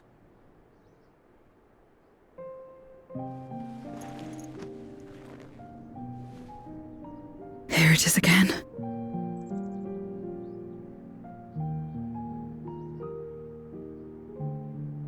The fire that burned in my breast when you came to my rescue. The urge to weep, though there is no sorrow. If this is trust, then what must I do? How do I answer it?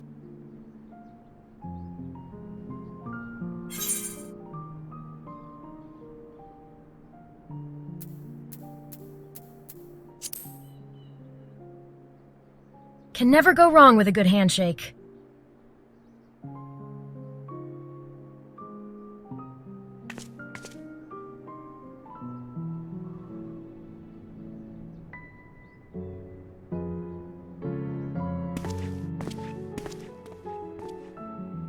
Give me your hand.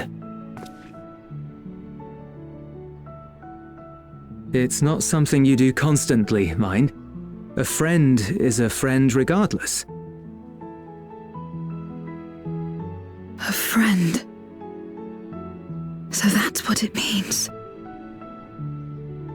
Someone you trust.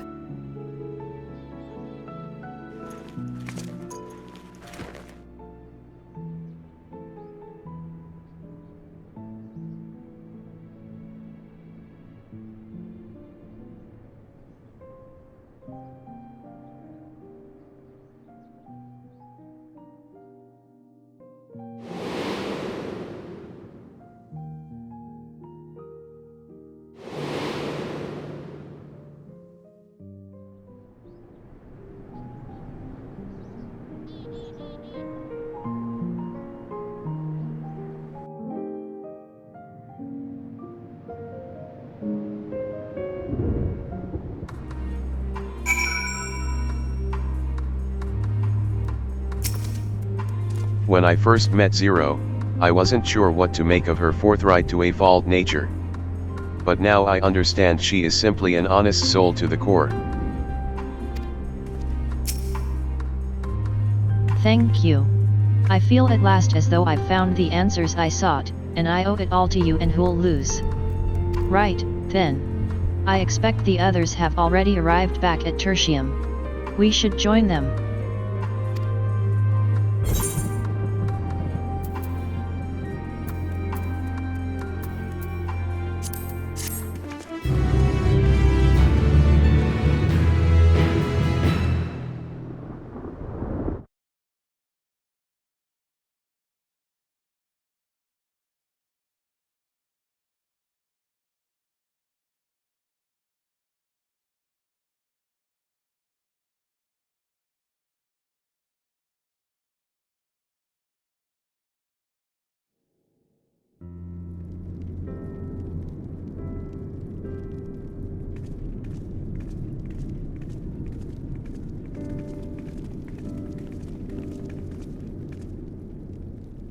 Full glad am I to see everyone returned, and none the worse for wear.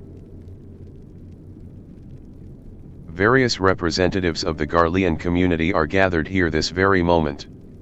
I dare say this is a fine opportunity to announce the trade agreement.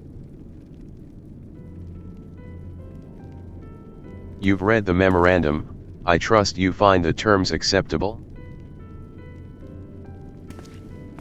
I do. And, Neas, I pray you forgive my disgraceful conduct earlier. I am ashamed not only of my behavior, but of placing the burden of negotiation solely on your shoulders in my absence.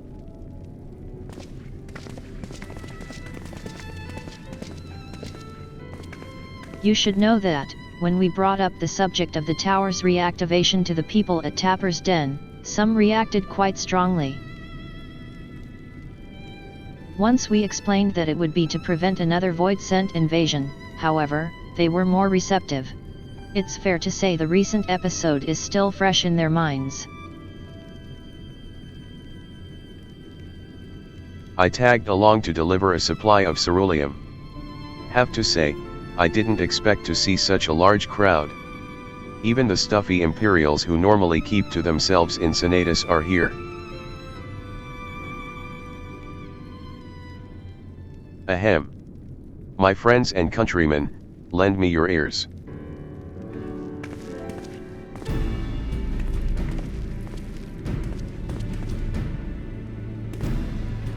I am pleased to inform you all on this joyous occasion that we, the people of Garlemald, have entered into a trade agreement with Radz-at-Han. To inaugurate our accord, we intend to grant the individuals before you access to the Tower of Babil. In return, Radz-at-Han will provide us with supplies, which shall be equally distributed amongst the settlements of our nation.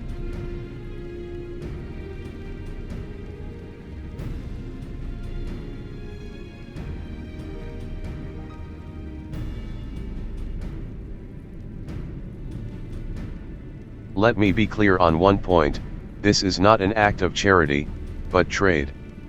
A bargain struck between equals, rooted in trust and respect. and it marks a significant step towards rebuilding our nation and regaining true independence.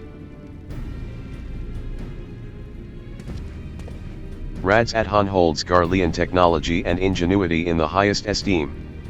It is my hope that, through this agreement, our peoples will enjoy a mutually beneficial relationship for years to come.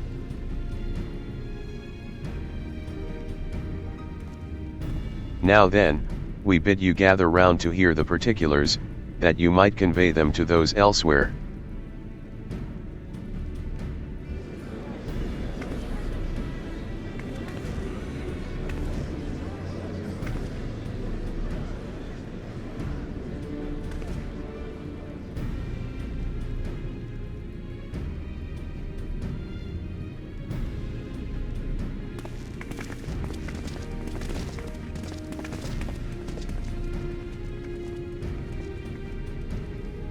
So burdened by hardship and trauma were the people of Garlemald that they were unable to imagine a brighter future.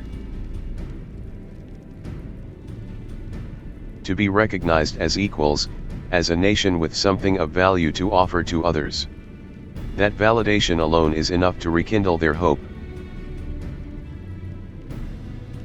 'Tis by virtue of this partnership that we may access the Tower of Babil.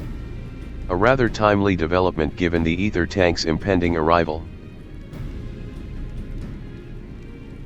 Once the tower's stores have been replenished, we need but await Y'shtola's signal to channel the energy to the moon, yes. Then you can leave that and anything else on this end to me and Alphino. No need to worry, devote all your energies to the mission in the void. As ever, I am in your debt.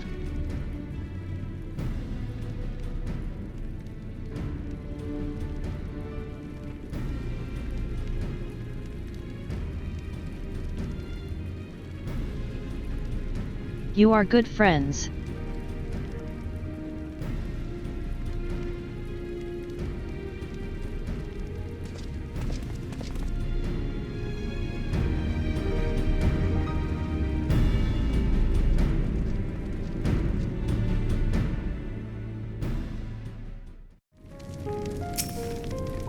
Moments like these give me hope that we still have a place in this world.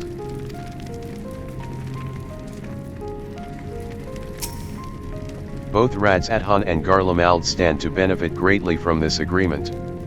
It may well mark the beginning of a long and fruitful relationship.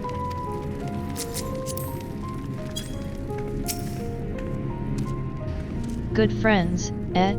And coming from her, you know she's not just saying it to be nice.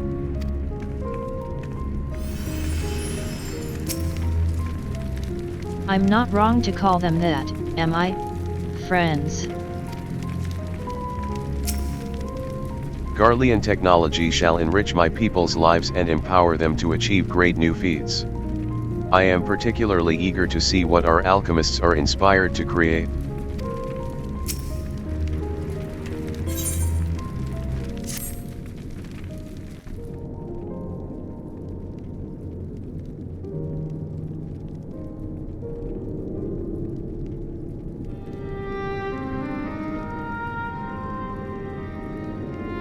Let us take a moment to review matters as they stand. Having procured sufficient stores of ether, we may now channel the requisite energy unto the moon via the Tower of Babel. Our work on the star is complete. However, we have yet to receive word from Y'shtola as to the state of the lunar preparations. A ritual to open the gate, and measures to forestall a void-sent invasion. Neither task is simple nor quickly completed. She would doubtless benefit from our assistance. The very thing I was about to propose. Let us join her above and lend what aid we may.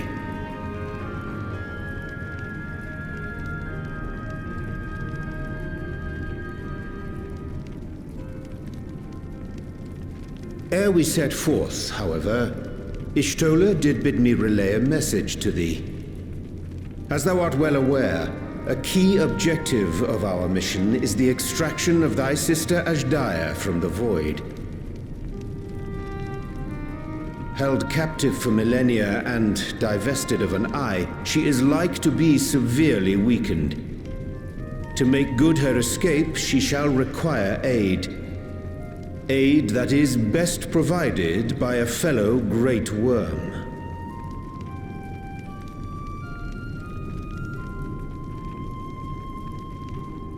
You would have me go in my true form. Very well. Like our sire, we Great Worms are capable of traversing the great expanse. The journey will take some time, but I shall take myself to the moon.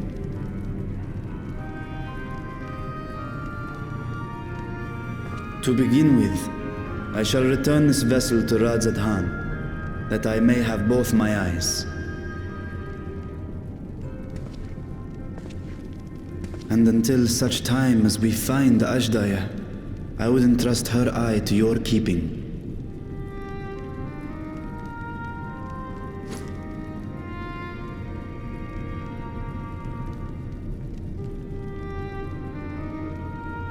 Will you do this for me?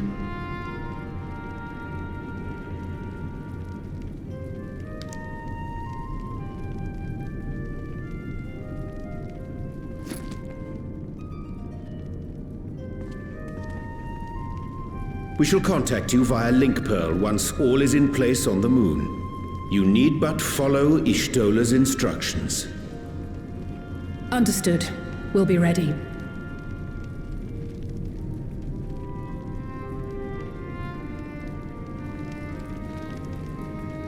Take care, Zero.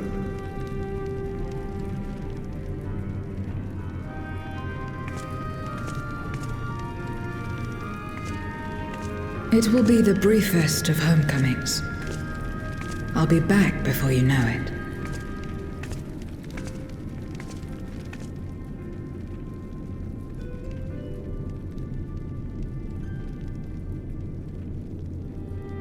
In mare elementorum, then. Go well.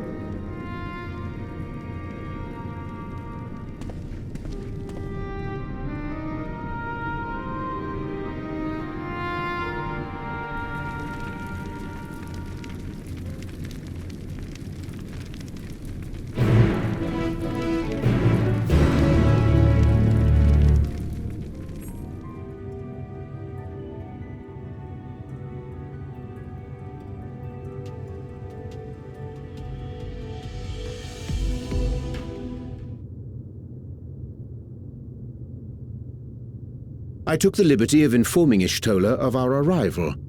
She and her entourage should be here momentarily.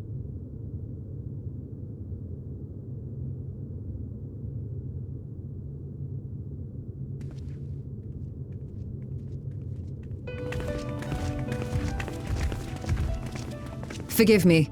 I'd hoped to have everything in order sooner. My thanks for the extra hands.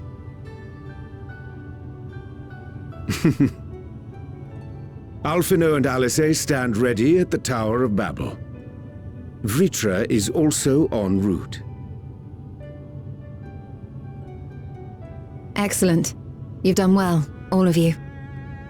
For my part, I've managed to prepare the ritual with help from the Watcher. All that remains is to channel the ether from below. This should, I pray, open a gate leading to the moon of the 13th.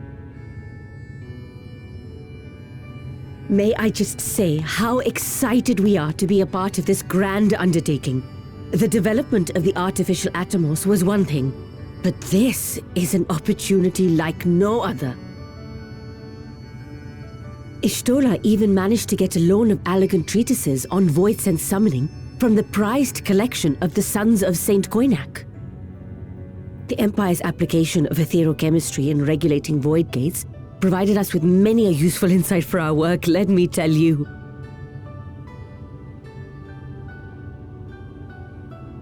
I asked a favor of Grahatir when we were comparing notes on cross-rift travel. Given his credentials, I was confident he wouldn't be denied.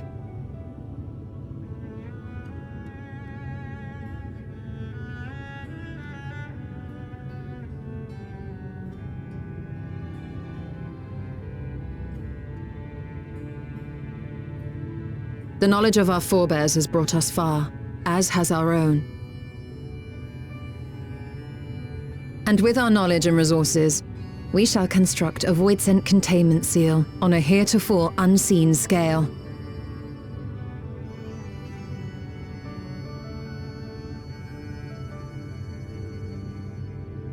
Containment seal? Then thou wouldst make use of... Aye, a tried and tested means of holding dark entities at bay is readily available here. 'Twould be remiss of us not to employ it. We shall reforge the brands that Xenos and Fandaniel destroyed. That which held even Zodiac shall more than suffice for void scent of any persuasion.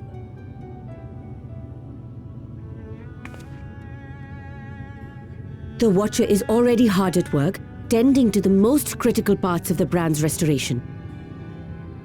There are, however, a number of concerning factors that remain.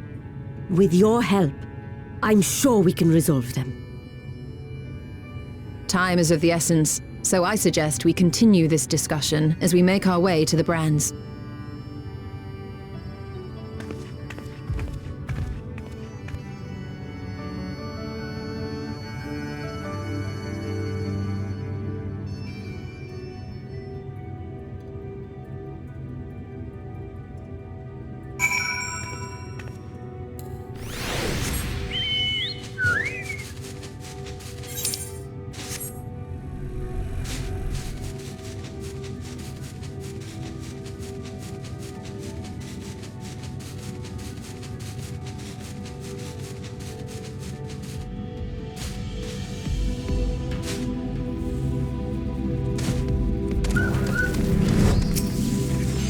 Now then, to the matter at hand. With the Watcher's assistance, we shall reforge each of Zodiarc's brands, and use them to erect a barrier capable of repelling void scent. Yet though we expect it to be effective against larger beings on account of its original purpose, there is a chance it will allow lesser void scent to slip through. Therefore we shall require a second line of defense, and I believe the Laporit's supporters would be suitable for this purpose. Oriange, Shinikri, the two of you have a strong rapport with our lunar allies. I would have you meet with Livingway in Bestway's burrow and provide any assistance they require. I will join you. As a void scent, my knowledge may be of use. An excellent idea. In the meantime, the rest of us will see to reforging the brands. I will send word when we have finished, pray do the same.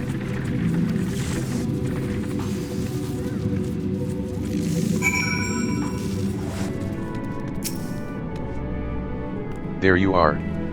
Y'shtola has apprised me of your present undertaking.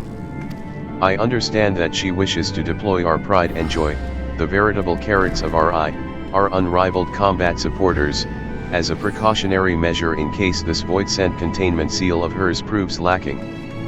As we speak, my fellows are rounding up what units they can, and will bring them to the northeast corner in short order. Please wait there.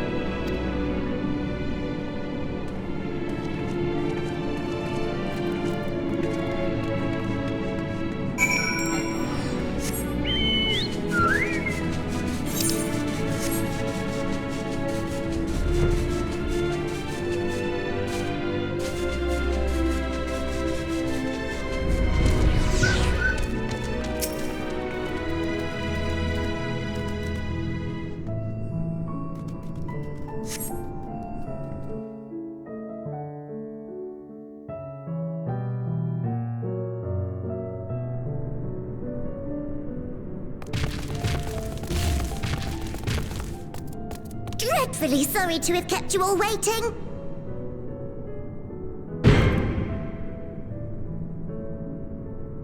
Hello there, friends.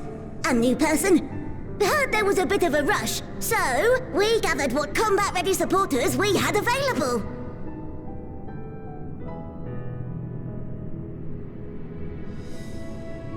A welcome contribution. Thine initiative never ceaseth to amaze.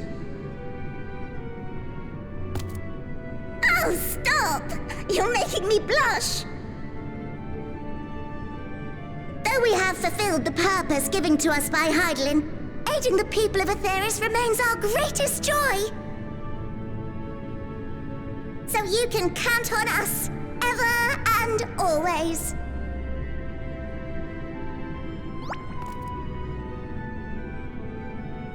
Right, so, we originally deployed these supporters to patrol the moon and keep it safe. They've never tussled with Voidsent before, but with sufficient data, they ought to hold their own against the ghastly fiends. Practical, tactical data acquired in the moment, and who better to give the supporters an educational thrashing than the champion of Aetheris? I believe I would make a better instructor.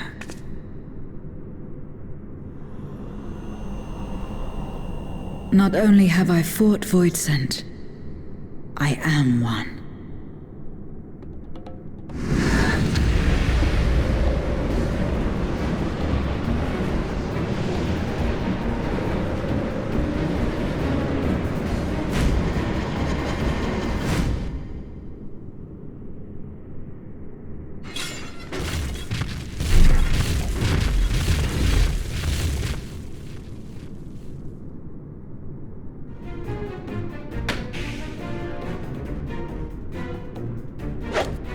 Don't just stand there! Engage! Engage! Engage! Engage!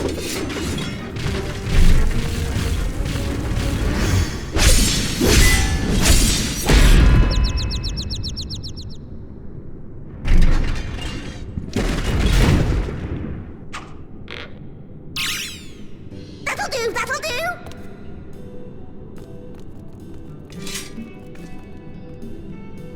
A defeat bitterer than the bitterest carrot. Using this experience, we must enhance the supporters and turn them into Voidsent slaughterbots! Indeed. Right after we've managed to put the poor dears back together. Pray forgive our comrade's enthusiasm. May I inquire as to how long the repairs will take? On an ordinary day, I'd say no less than 5 carrots briskly consumed. But if you were to provide us with encouragement...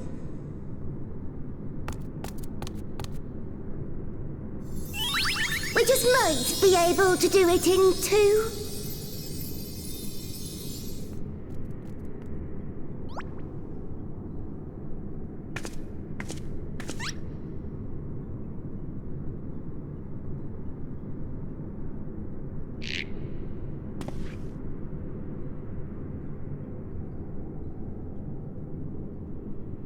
This I leave to you.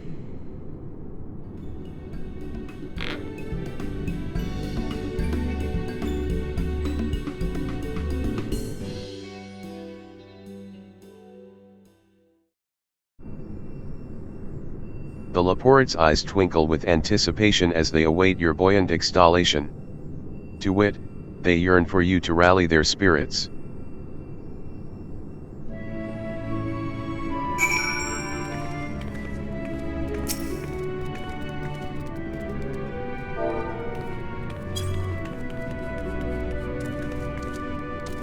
What a marvelous feeling. There's nothing like wild gesticulations of encouragement to fire you up.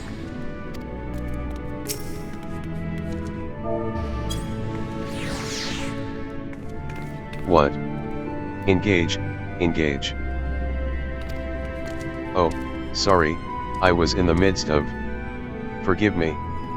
The sight of precision parts is strangely soothing and sleep-inducing.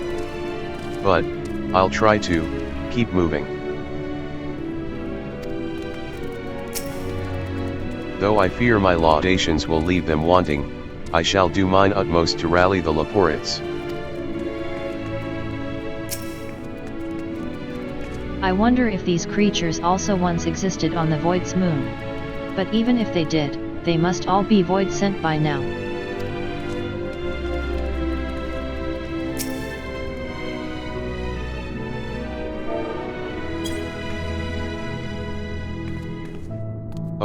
Thank you very, very much. You don't know how uplifting it is to have you encouraging us.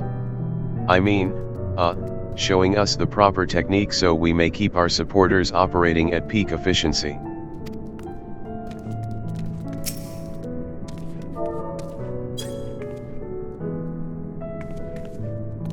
Hum with you cheering me on, I can do not less than my very best.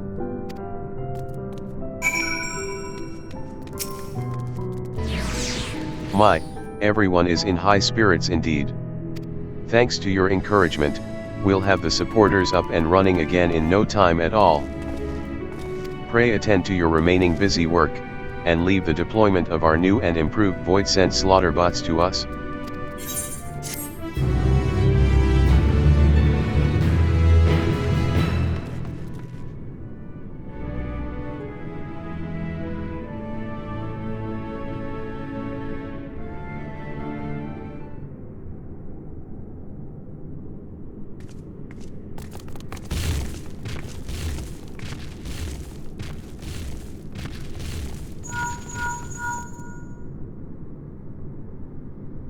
Can you hear me?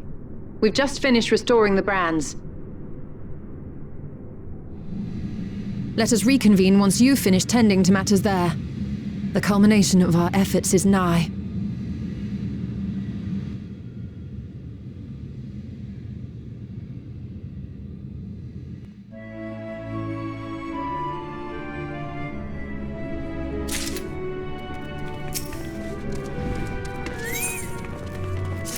The brands are ready, I presume? Excellent. With the Laporites having deployed their supporters, we are ready to proceed. Let us rejoin Y'shtola post-haste, and prise open our gate unto the void.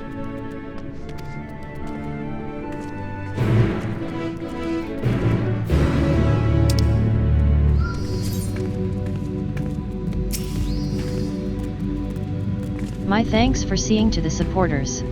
With this, all is in readiness for the ritual. First, I shall give the order to Alphino and Alizé in the Tower of Babel to channel ether to the moon. Once we have amassed a sufficient amount of energy, Oriange and I shall begin our incantations to open a void gate. If all goes well, a tear will form in the fabric of reality, at which point you must activate the brands and put in place the containment seal. That is all. If there are no questions, then let us begin.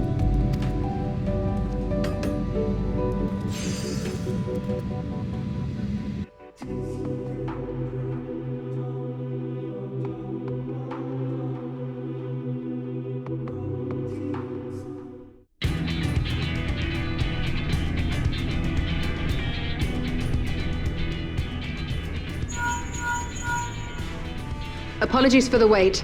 The preparations here are finally complete. Excellent. The Tower 2 is activated. But give the word and we will begin channeling the ether. Very well then. Make it so.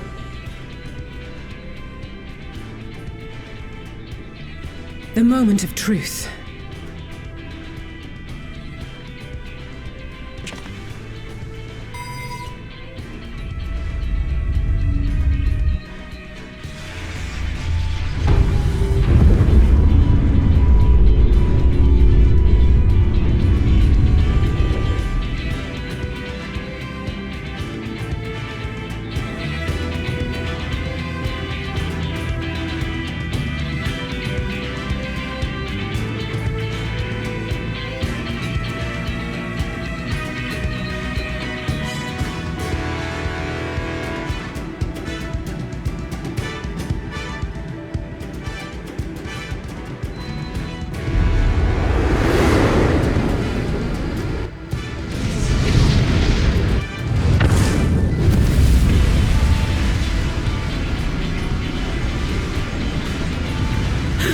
By the sisters!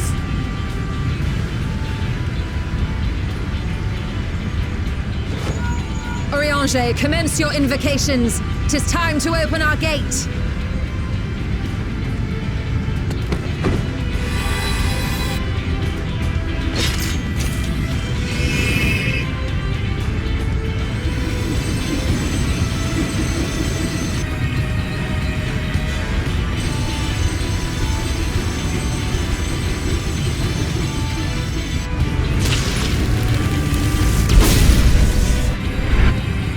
beginning to form. Quickly, activate the brands!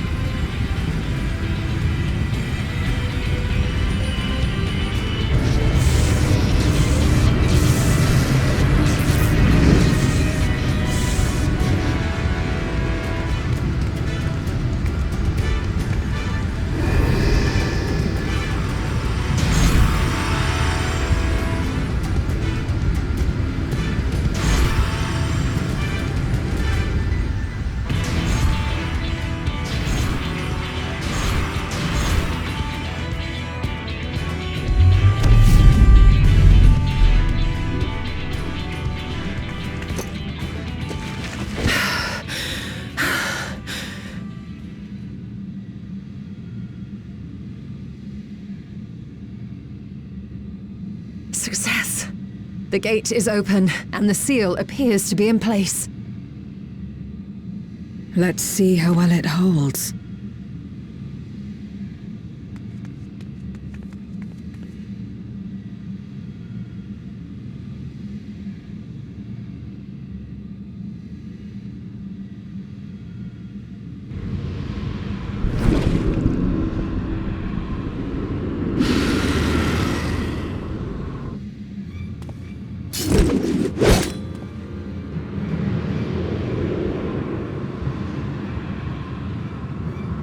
What an enormous gate! Lord Gomez will be eager to hear of this.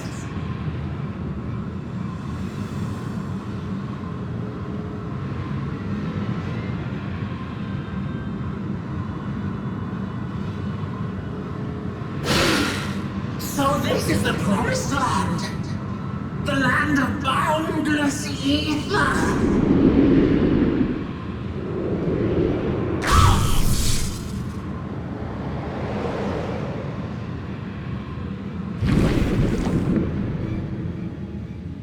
I dare say the seal doth serve its purpose.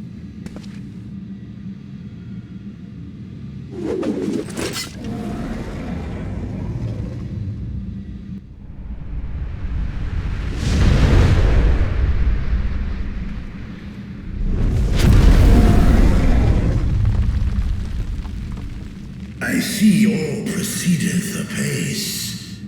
Remarkable. Indeed.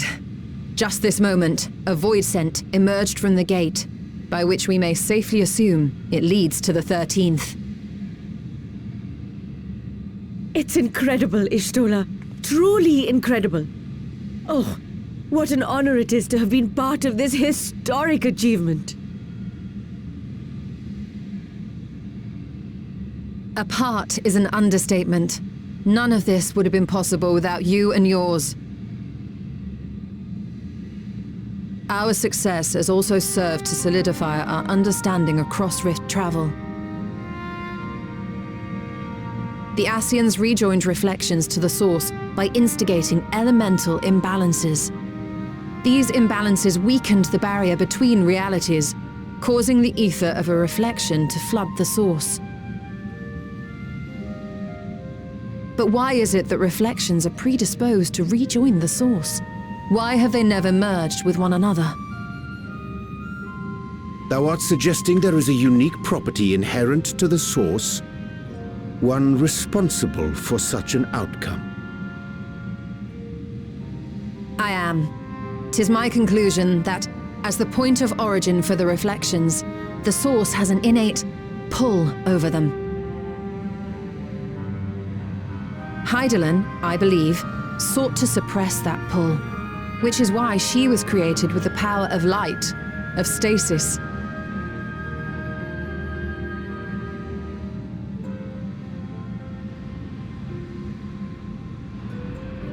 Meanwhile, the power of darkness, of activity, reigns in the void. Hydaelyn's influence would naturally be weaker, and this manifested in the form of planar fissures. Working with this hypothesis, I set my sights upon where the pull was assessed to be strongest, and through our combined efforts we succeeded in opening a gate to the void. Now, I must stress, it was because we sought the void, that we succeeded. Pleased though I am to have my theory proven, the secrets of travel to other reflections still elude us. Even so, in the reality that lies beyond the 8th umbral calamity, there are those who found a way to reach the first. I will not rest until I do the same. One step closer to fulfilling your dream, eh? Just a step. Many more remain to be taken. Which further motivates me to forestall a void-sent invasion. So come, let us set forth, to find Ashdaya and put an end to Golbez's plot.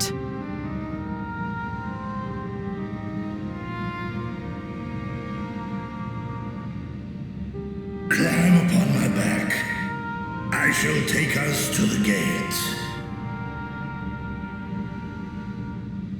As we did discuss prior, I shall see the alchemists safely home, then together with the Loporrits maintain vigil over the gate. May the sisters watch over and keep you safe.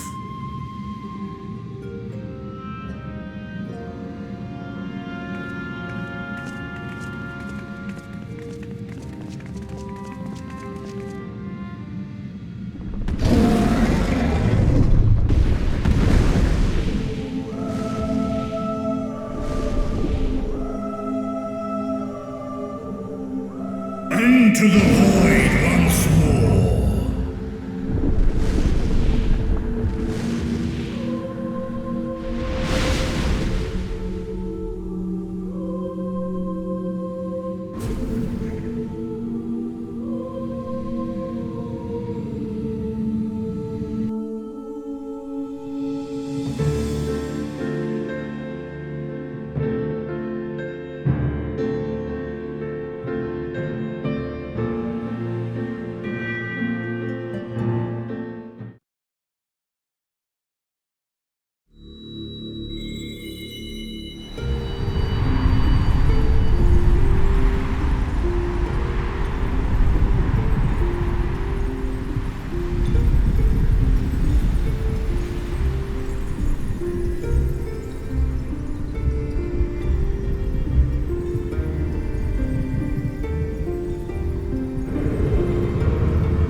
This is the moon of the 13th.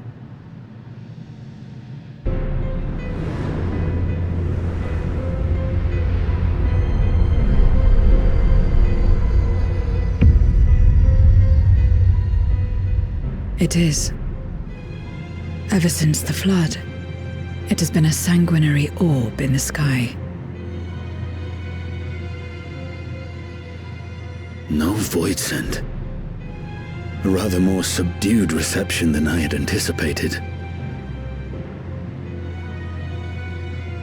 But unsurprising, given how jealously Golbez conceals the location of his domain.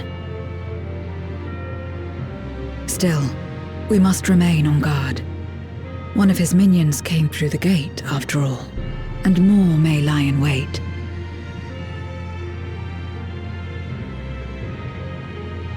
I do not sense my sister. Where could she be? Where? Steady, Vritra. We've barely arrived. Let us explore our surrounds before drawing conclusions.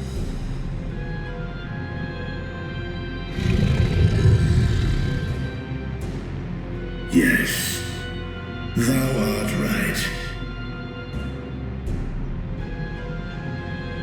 I shall survey the moon from above. The ground, I leave to you all.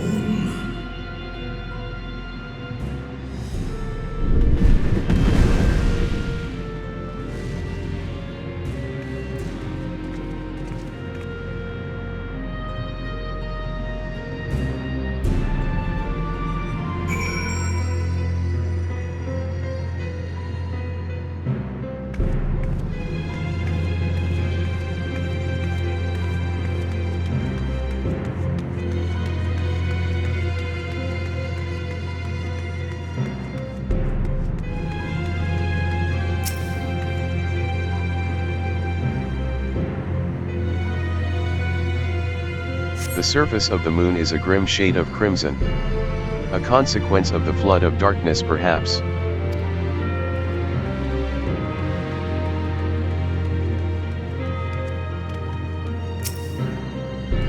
My lance will be ready should any more of Galbez's spawns appear.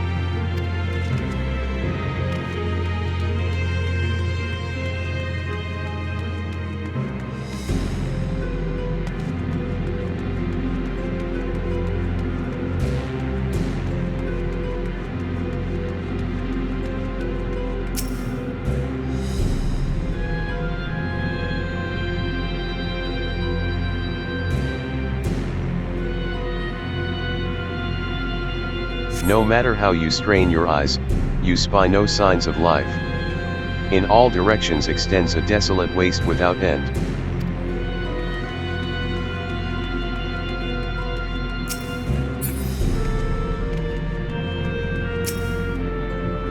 No sign of a watcher or any Leporids. Perhaps they were swallowed up in the flood of darkness, or perhaps they never existed here.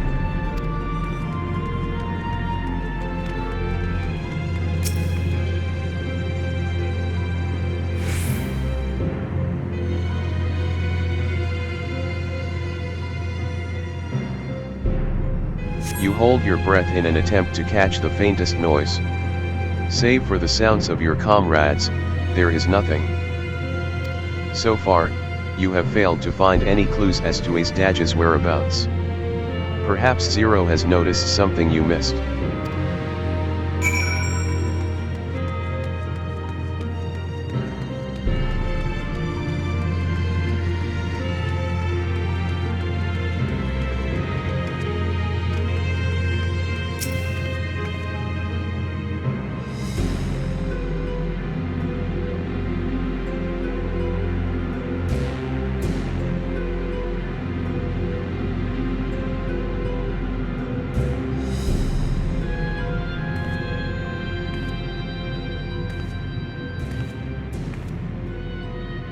The chasm has caught your attention as well.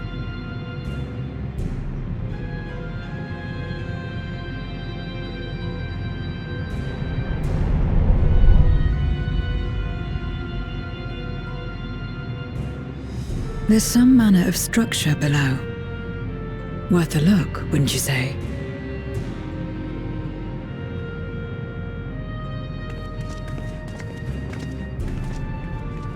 I too sense something here. This pit much resembles the cradle of darkness on our moon, where Zodiac was once imprisoned. If this place serves the same function, then a fragment of his power must have been sealed in the depths. Strange, though. When Zodiac perished in the source, I presumed that every aspect of him was thus unmade, and his power scattered. But it's unmistakable. The darkness that permeates this abyss. Could a trace of him yet remain? Or is it something else?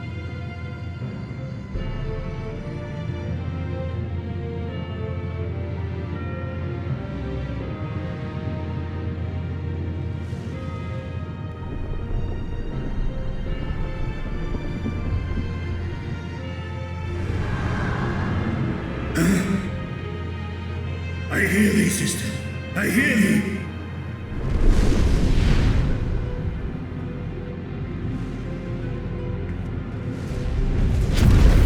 Climb on, my friends. Aztaya is here. within this chasm.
You were entrusted with Ajdaya's eye, were you not?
So this is indeed Golbez's domain.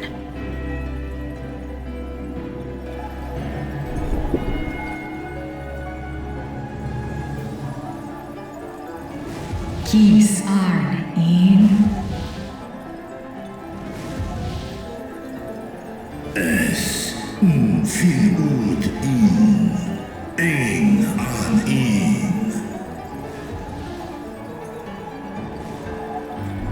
Sis Esk dir Amtar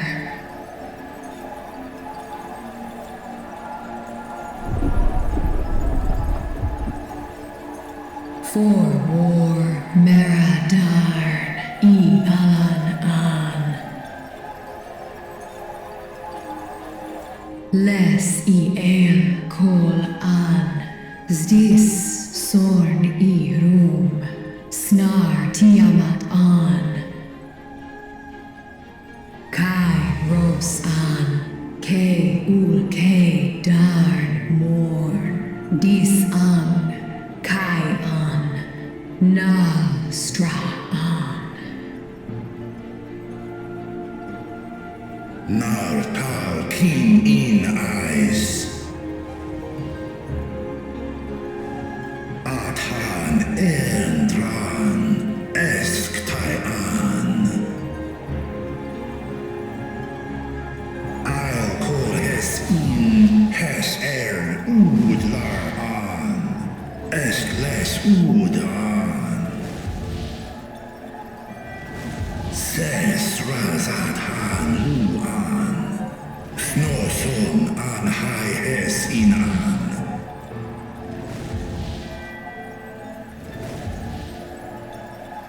hes an elgon osk in.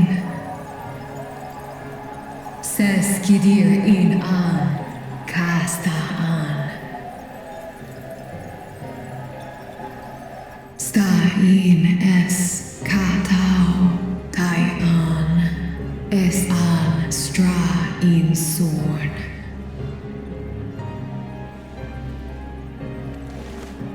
What now, then?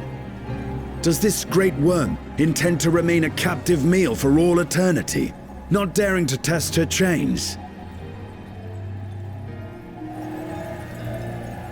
Ern el un mished in ud. Kis targo asrael dis tar sma osk in sisman.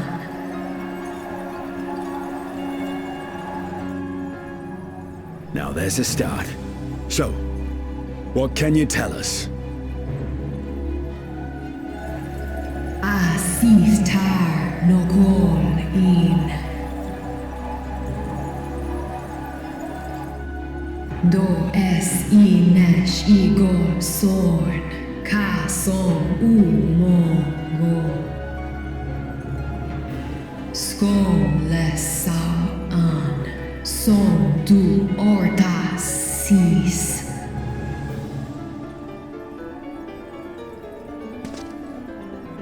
Well, you heard her. Shall we look into this spot near and dear to our enemy's heart?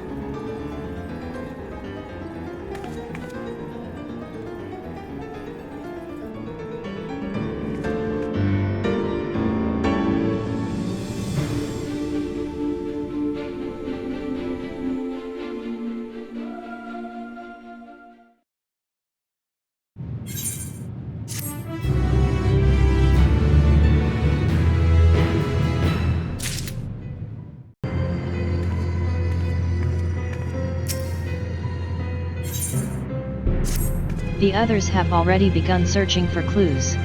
Let us do the same. I'll take charge of this area. If you could see to the south.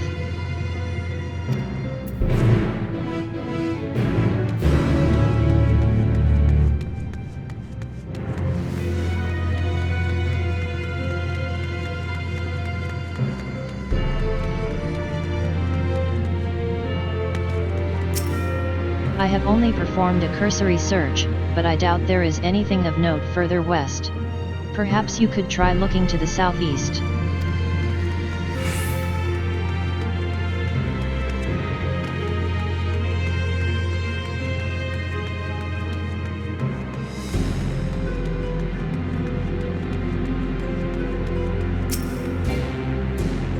I could not discern a structure of any kind from above. Whatever this place or object might be, Galvez hath hidden it well.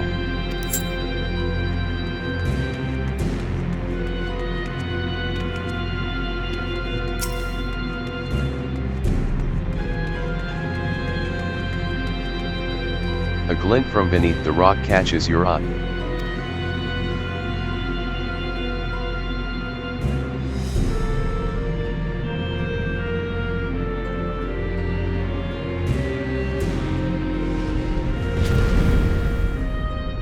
Did you find something?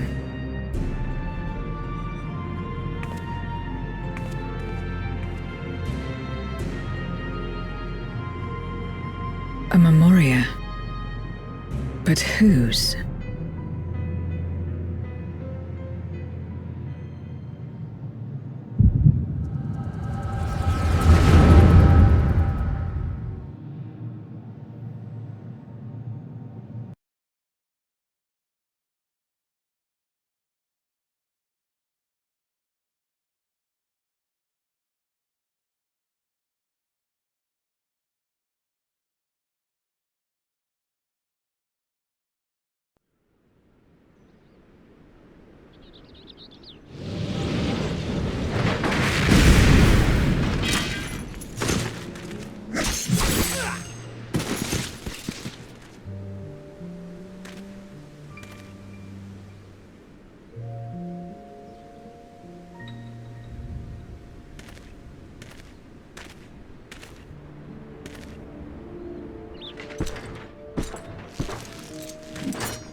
You have lied, pillaged, and murdered.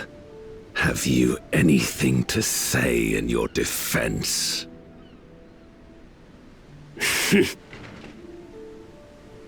No. Every one of them got what they deserved. Trusting fools.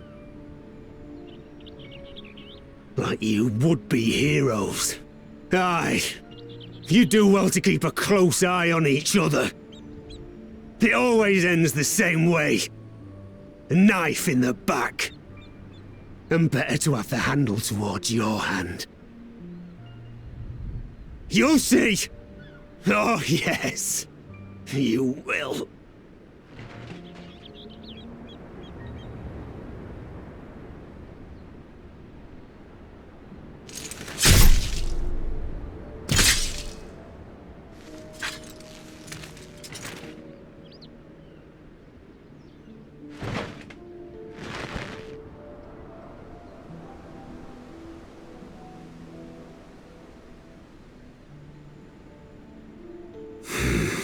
I can't bring myself to pray for the unrepentant. You're a nobler man than I.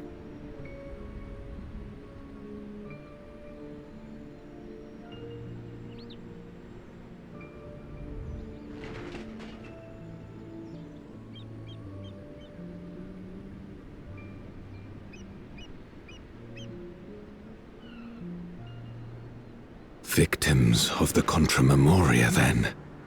Like so many others. But we will end it.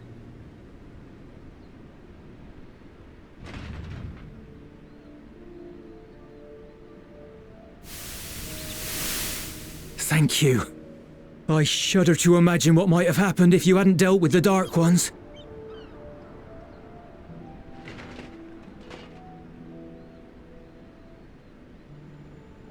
Oh, her? She's like you, I hear.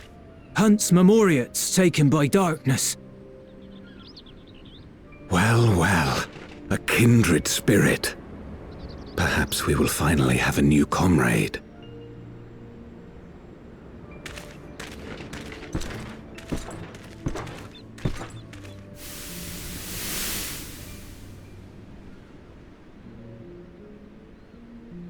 No.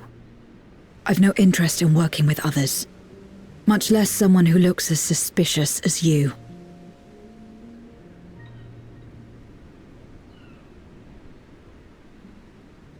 If there's nothing else, I'll be on my way.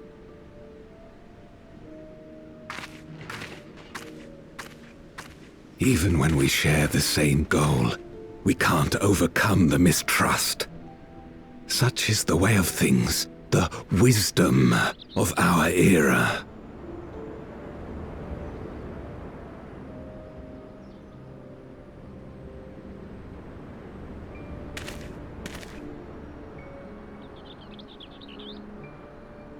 We'll make do, old friend.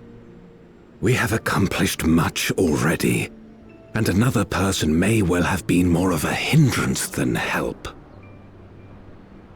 Now then, our work here is finished. His Majesty has summoned us, so let us not delay. To Baron!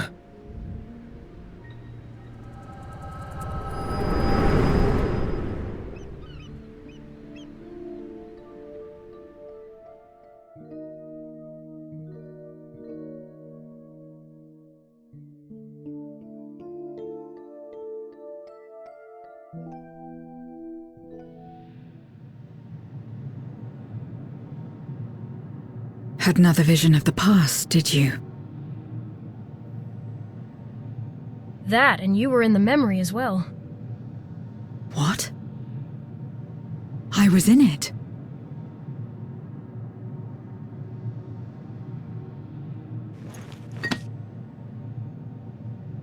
It's them. The pair I met in that village. Which means the one sealed in this Memoria is...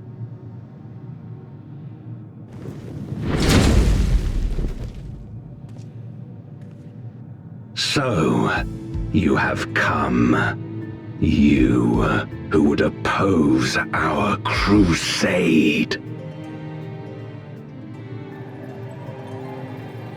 Tranquilo.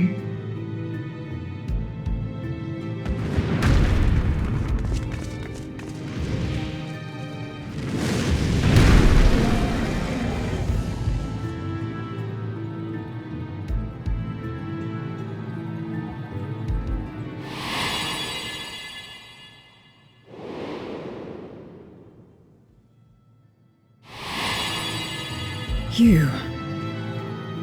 I know you. Is that so?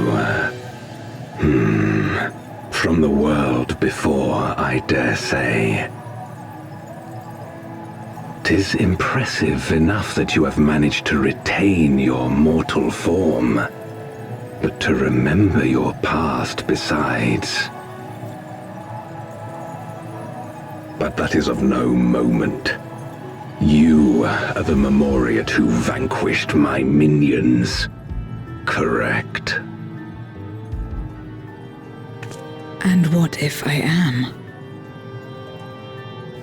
Then I would bid you join me. As a child of our world and slave to the wheel, fight with me for the salvation of all our souls. Fight with you? More like fight as your pawn. It isn't me you want, but my power. And if I don't obey, you'll bind me like you bound that dragon. But no more. I refuse to be bound ever again. I fight only for myself, and for those in whom I trust. My friends. I see. A pity. It is for the dragon that you have come, yes? When first you appeared, I thought simply to remove a threat to our plan. Never did I imagine that you would reach this place and gift me a golden opportunity.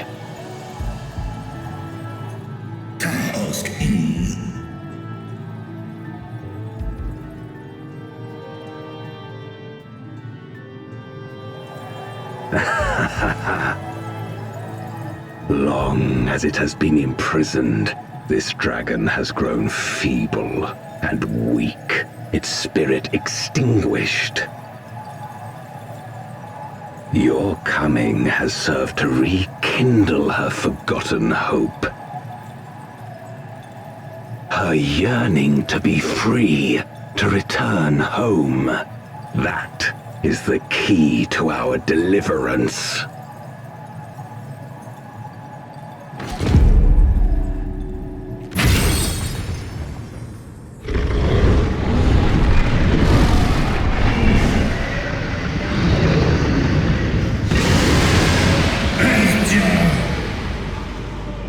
The darkness is ravaging her. She's becoming a void scent. Archer! Smash!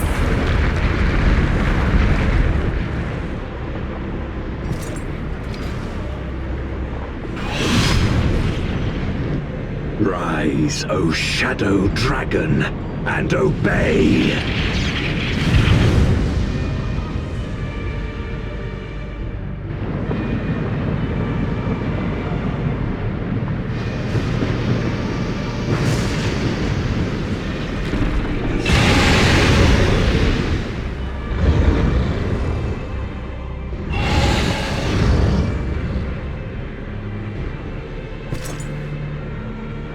Kill him.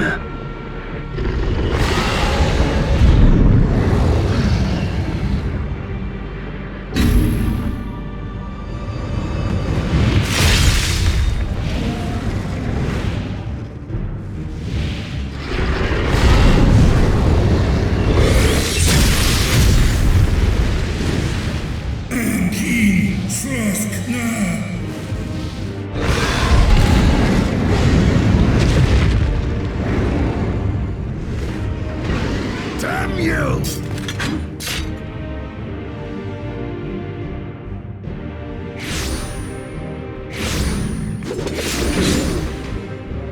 Keep our guests occupied.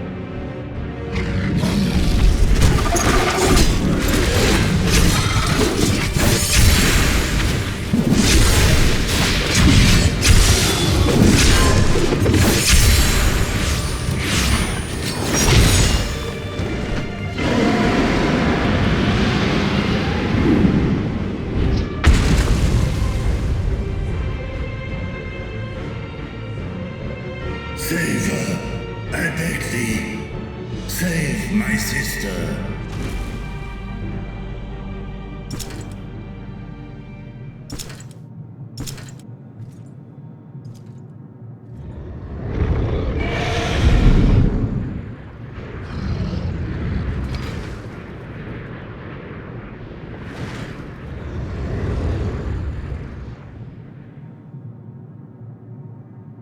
Before darkness swallowed the world, I fought tirelessly in a war without end. The experience taught me to discern the strong, that dragon, and you.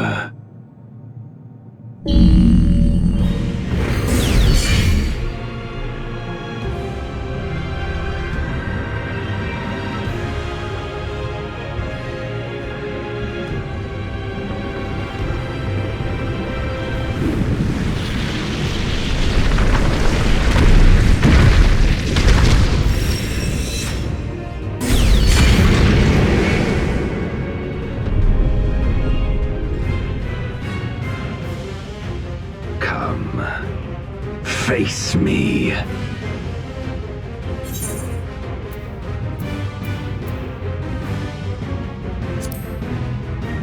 As if I would ever back down.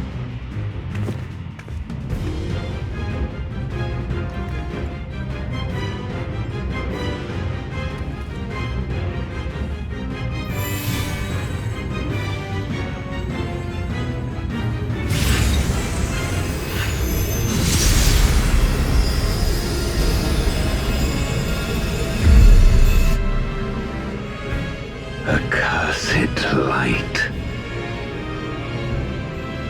You, who have ever basked in its warmth, could never understand our envy, our agony. You will not deny us our release.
Expect no mercy. To destroy you, I shall bring my all to bear. Come, warriors from beyond the rift.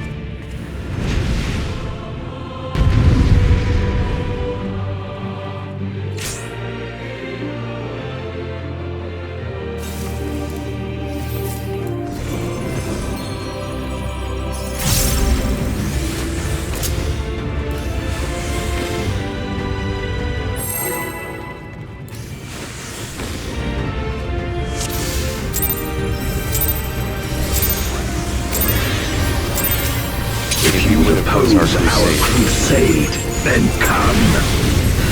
But know that none shall deny us salvation. This place shall be your tomb.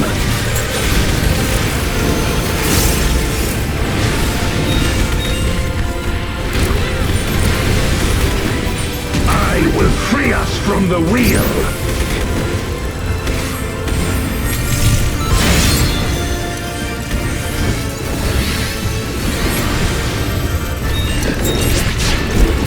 Where my Rhine-kissed blades!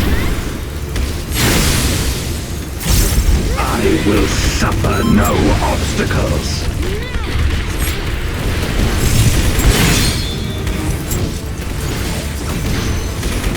No matter the foe, I will stay the course.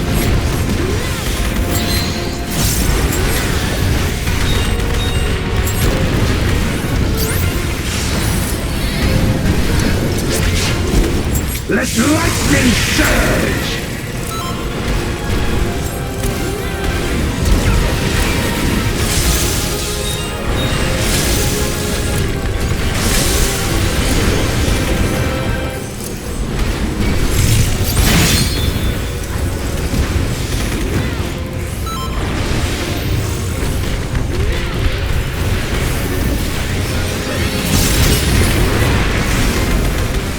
Such is your power.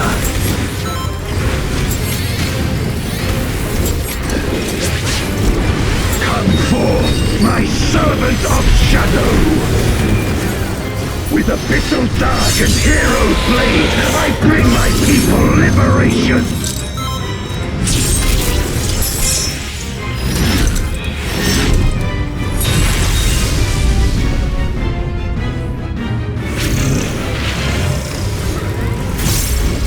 You shall know true terror!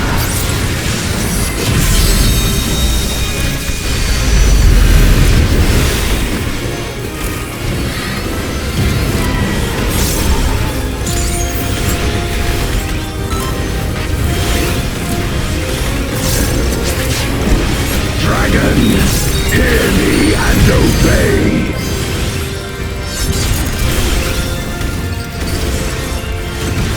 Crush them!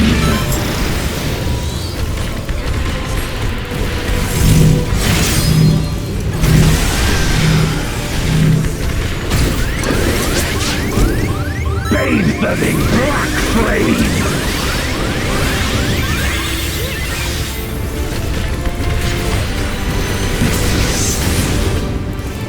My meteors will extinguish your light!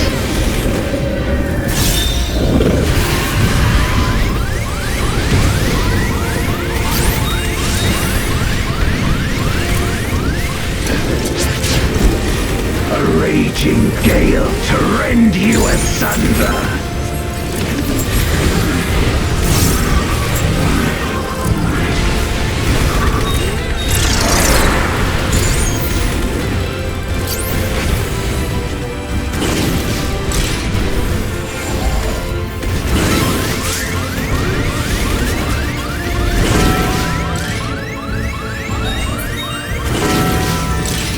Look to the heavens for your doom!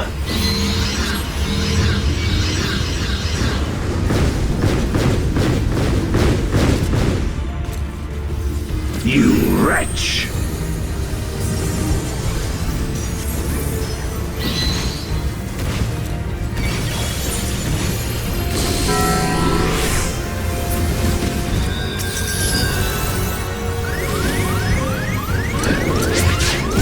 Come forth, my servant of shadow!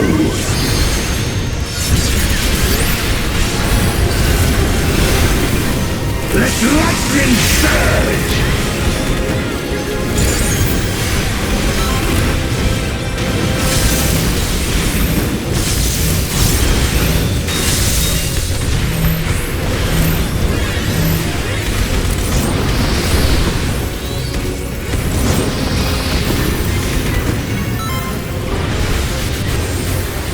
A raging gale to rend you asunder!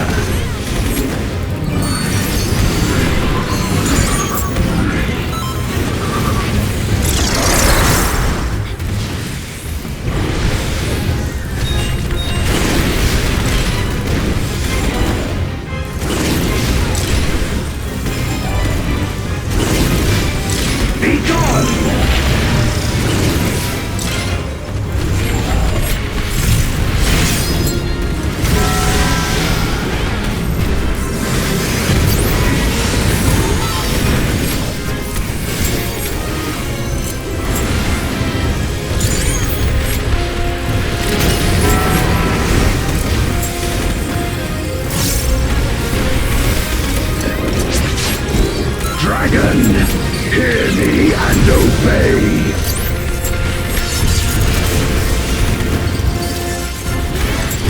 Look to the heavens for your doom!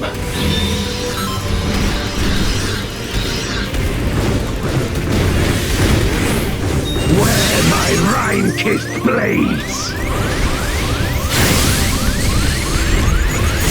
This place shall be your tomb!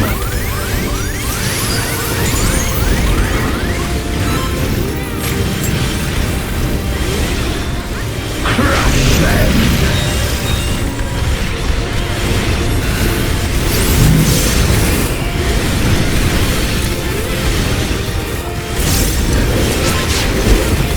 Render unto me your all!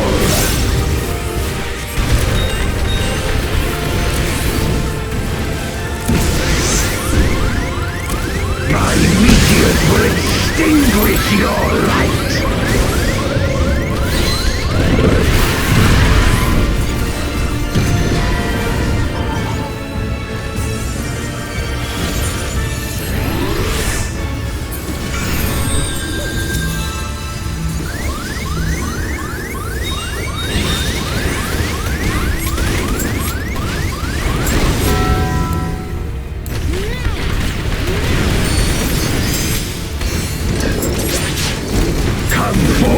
My servant of shadow!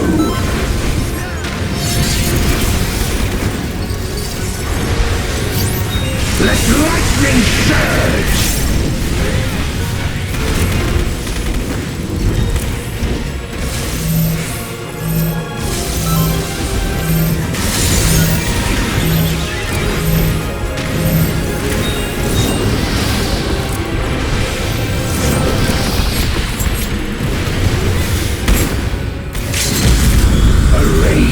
Gale to rend you asunder!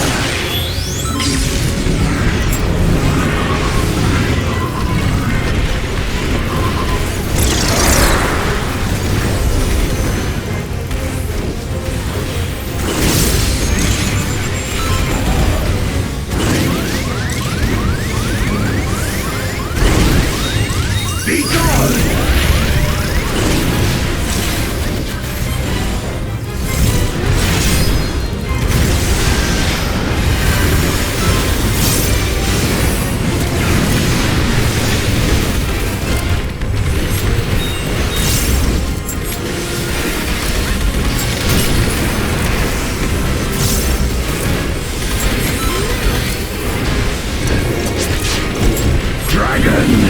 Hear me and obey!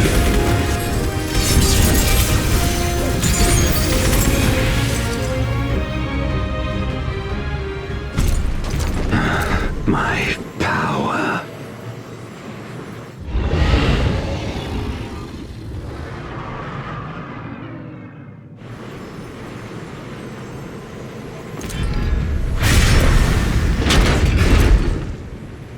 Even my blade. So, this is the limit of my defiance.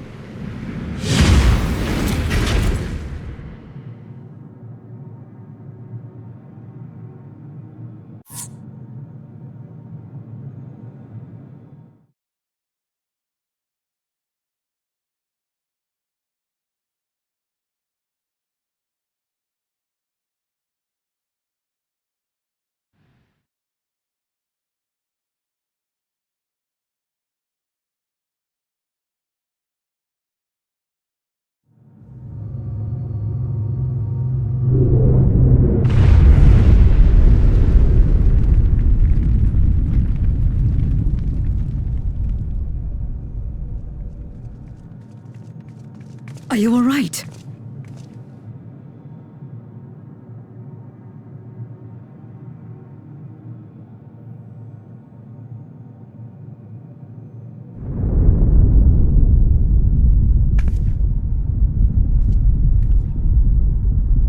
What's happening?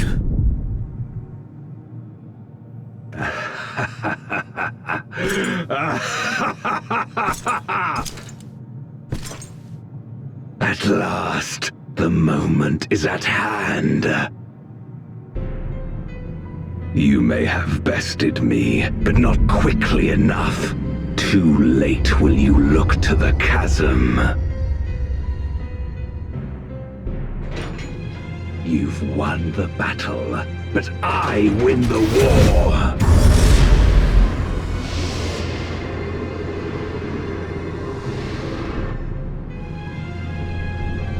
Stop this. I beg of thee, let her go. Darkness made manifest once abided in the depths of this abyss, until one day it dispersed in a haze of ether. In the absence of the great flow, that ether has nowhere to return. And so it has coalesced, giving rise to a mighty voidsent. Now feast upon this dragon and its ardent longing for home with it.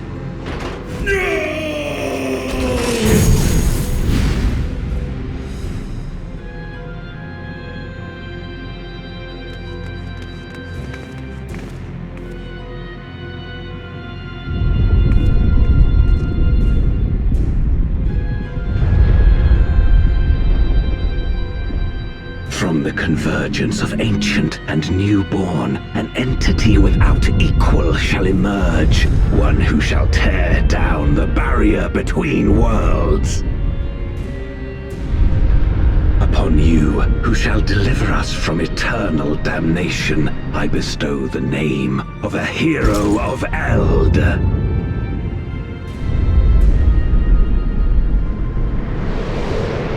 Zeromus! Awaken!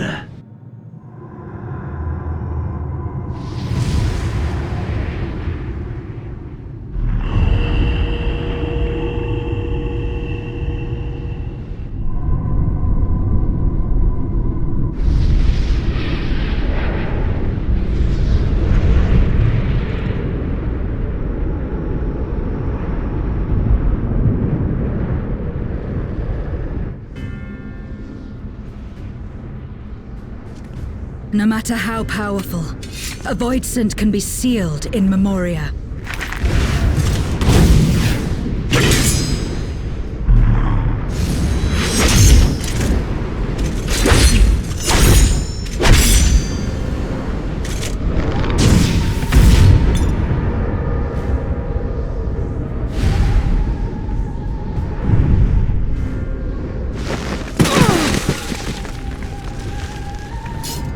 Damn it. It's too strong.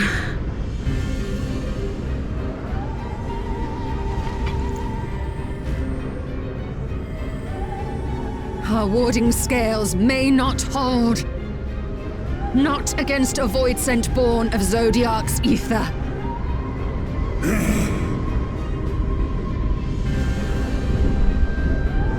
We must retreat. Everyone to me.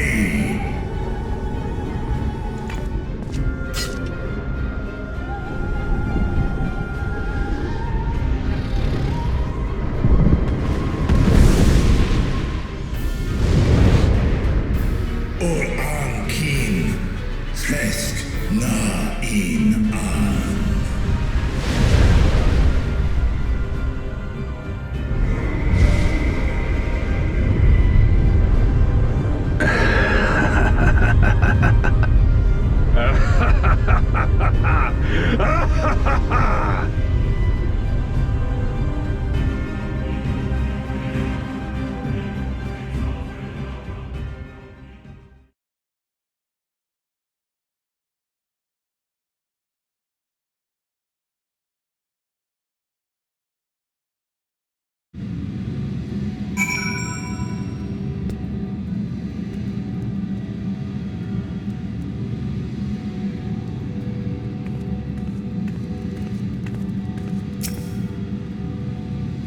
Curse you, Galbes. Are we all unharmed?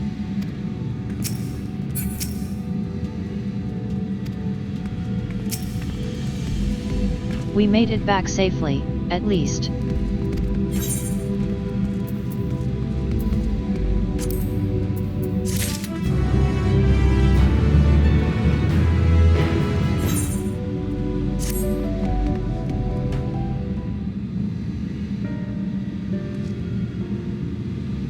In light of this development, that we escaped with our lives is an accomplishment unto itself. Would that we could have anticipated Azdaja's yearning to return home could be manipulated in this fashion. Alas, we must now contend with a newborn void sent hellspent on breaching the rift. And one with such prodigious strength. Zeramis is unlike anything I have ever seen. So named for an ancient hero, as Galvez said, though none can say if there is even a sliver of truth to the legends. Perhaps Galvez chose it in the hopes that his champion will do that which no one could in the Contra Memoria, save the world. But a true hero would not damn another world to save his own.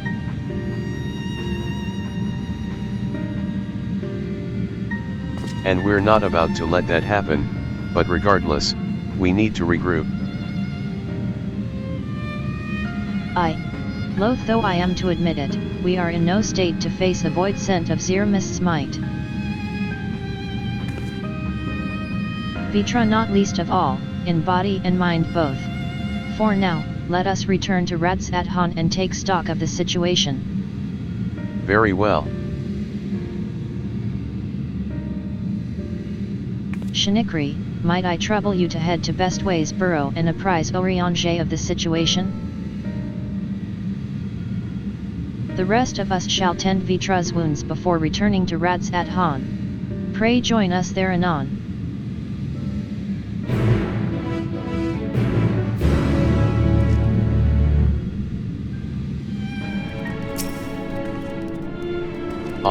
Shinikri, thou art returned. I am pleased to say it hath been blessedly uneventful in your absence, but more importantly, what of your mission in the void? Heavens forfend. That Azdaja should be used to birth a dread void sent born of Zodiark's residual ether. Although we could not have predicted this outcome, there is one small mercy, the void sent containment seal. As we employed the self-same brands that once imprisoned Zodiark in its creation, the seal should serve to hinder Zeramis. Yet for how long, none can say, for our enemy's strength is unknowable, whilst the barrier was erected in haste. Thou shalt rejoin our comrades anon to deliberate measures, yes. Then I shall remain here to maintain my vigil over the seal. Should we observe signs of an impending incursion, rest assured I shall send word without delay. Go well, my friend.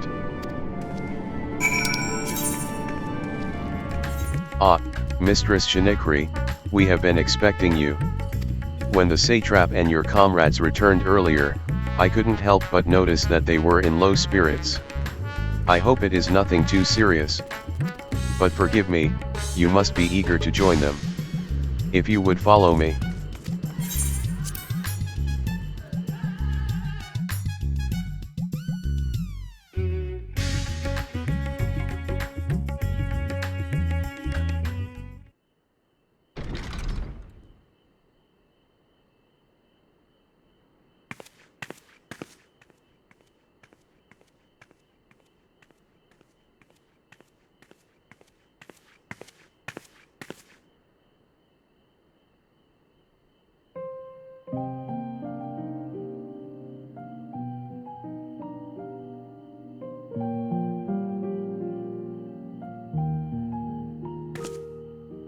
Do you remember Ciriato and Farfarello?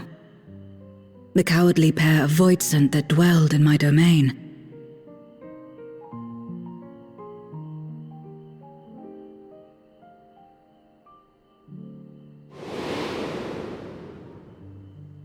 Ciriato devoured Farfarello, and in so doing he inherited an all-consuming fear of Barbariccia.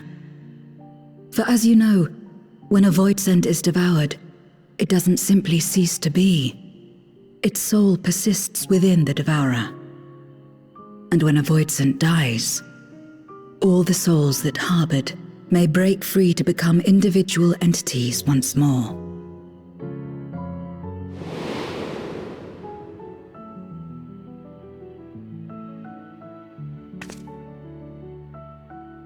That is to say, by defeating Zeromus, we may yet save Ashdaya.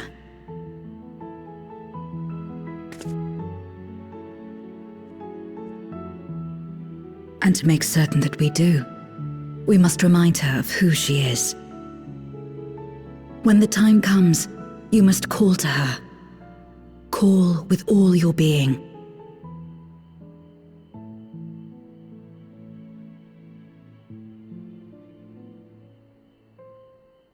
Thy words give me heart, Zero.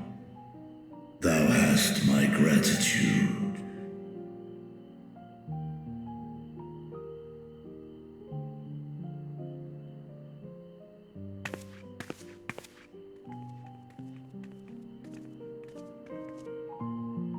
Then it's settled. Our objective is to defeat Zeromus. While it is unsettling that a void scent could be born of Zodiac's ether, its very nature may render it susceptible to the brands that once contained him. Did Urianger have aught to say? He is unsure if the barrier will last for long. I see. If the seal may not hold for long, then haste is paramount. Couldn't we just let it come to the source and strike it down here? Doing so would consign Ashdaya's soul to the ethereal sea. Any attempt to ensure her survival demands that we deal with Zeromus in the 13th. I could barely go near it. Never mind land a blow. So thick was the shroud of darkness. How do you propose we fight such a foe? Simple. Against impenetrable darkness, we must wield resplendent light. And it just so happens, there is a world replete with light.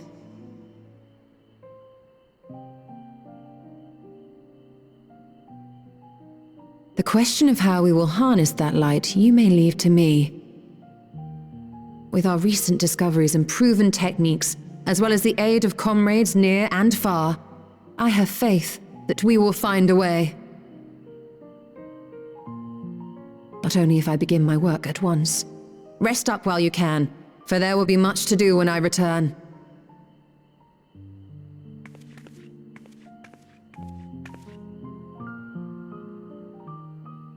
It wouldn't do to be idle while our esteemed sorceress labors tirelessly.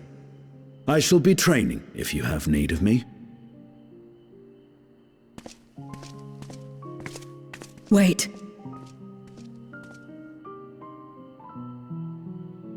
Allow me to join you. I must become stronger for what lies ahead.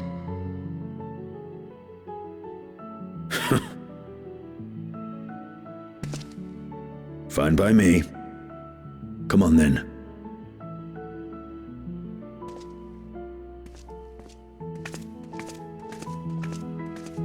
I shall not pass my time wallowing in despair. Using my vessel, I shall attend what preparations I may.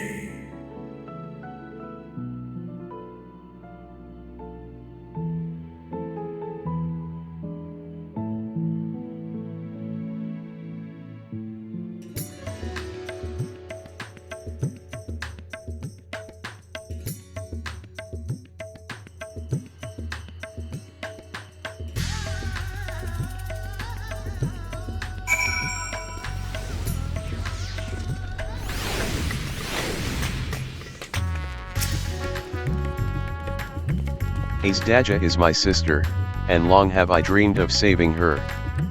But if I am to do so, I must be better than I have been. Blessed though I am to have you and yours as comrades, I cannot well ask you to lift me up every time doubt and despair creep into my heart. I won't falter again. This I swear. I will hold fast to my conviction, Shinikri, and I pray that you will stand with me to the last.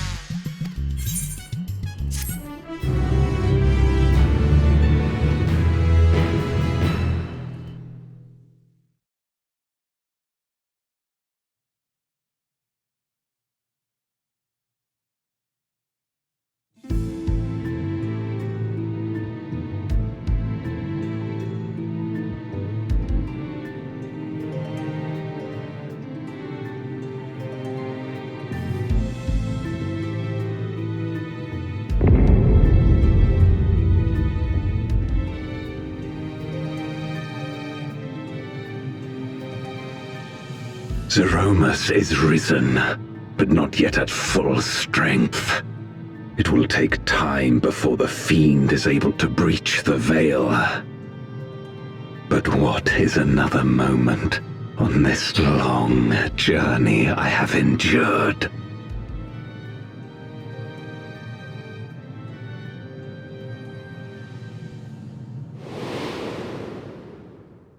It remains as fresh as if it were yesterday.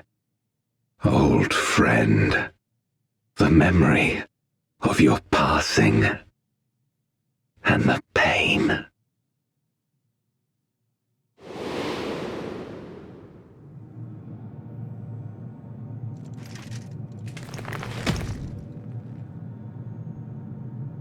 As I promised you then, I promise you now.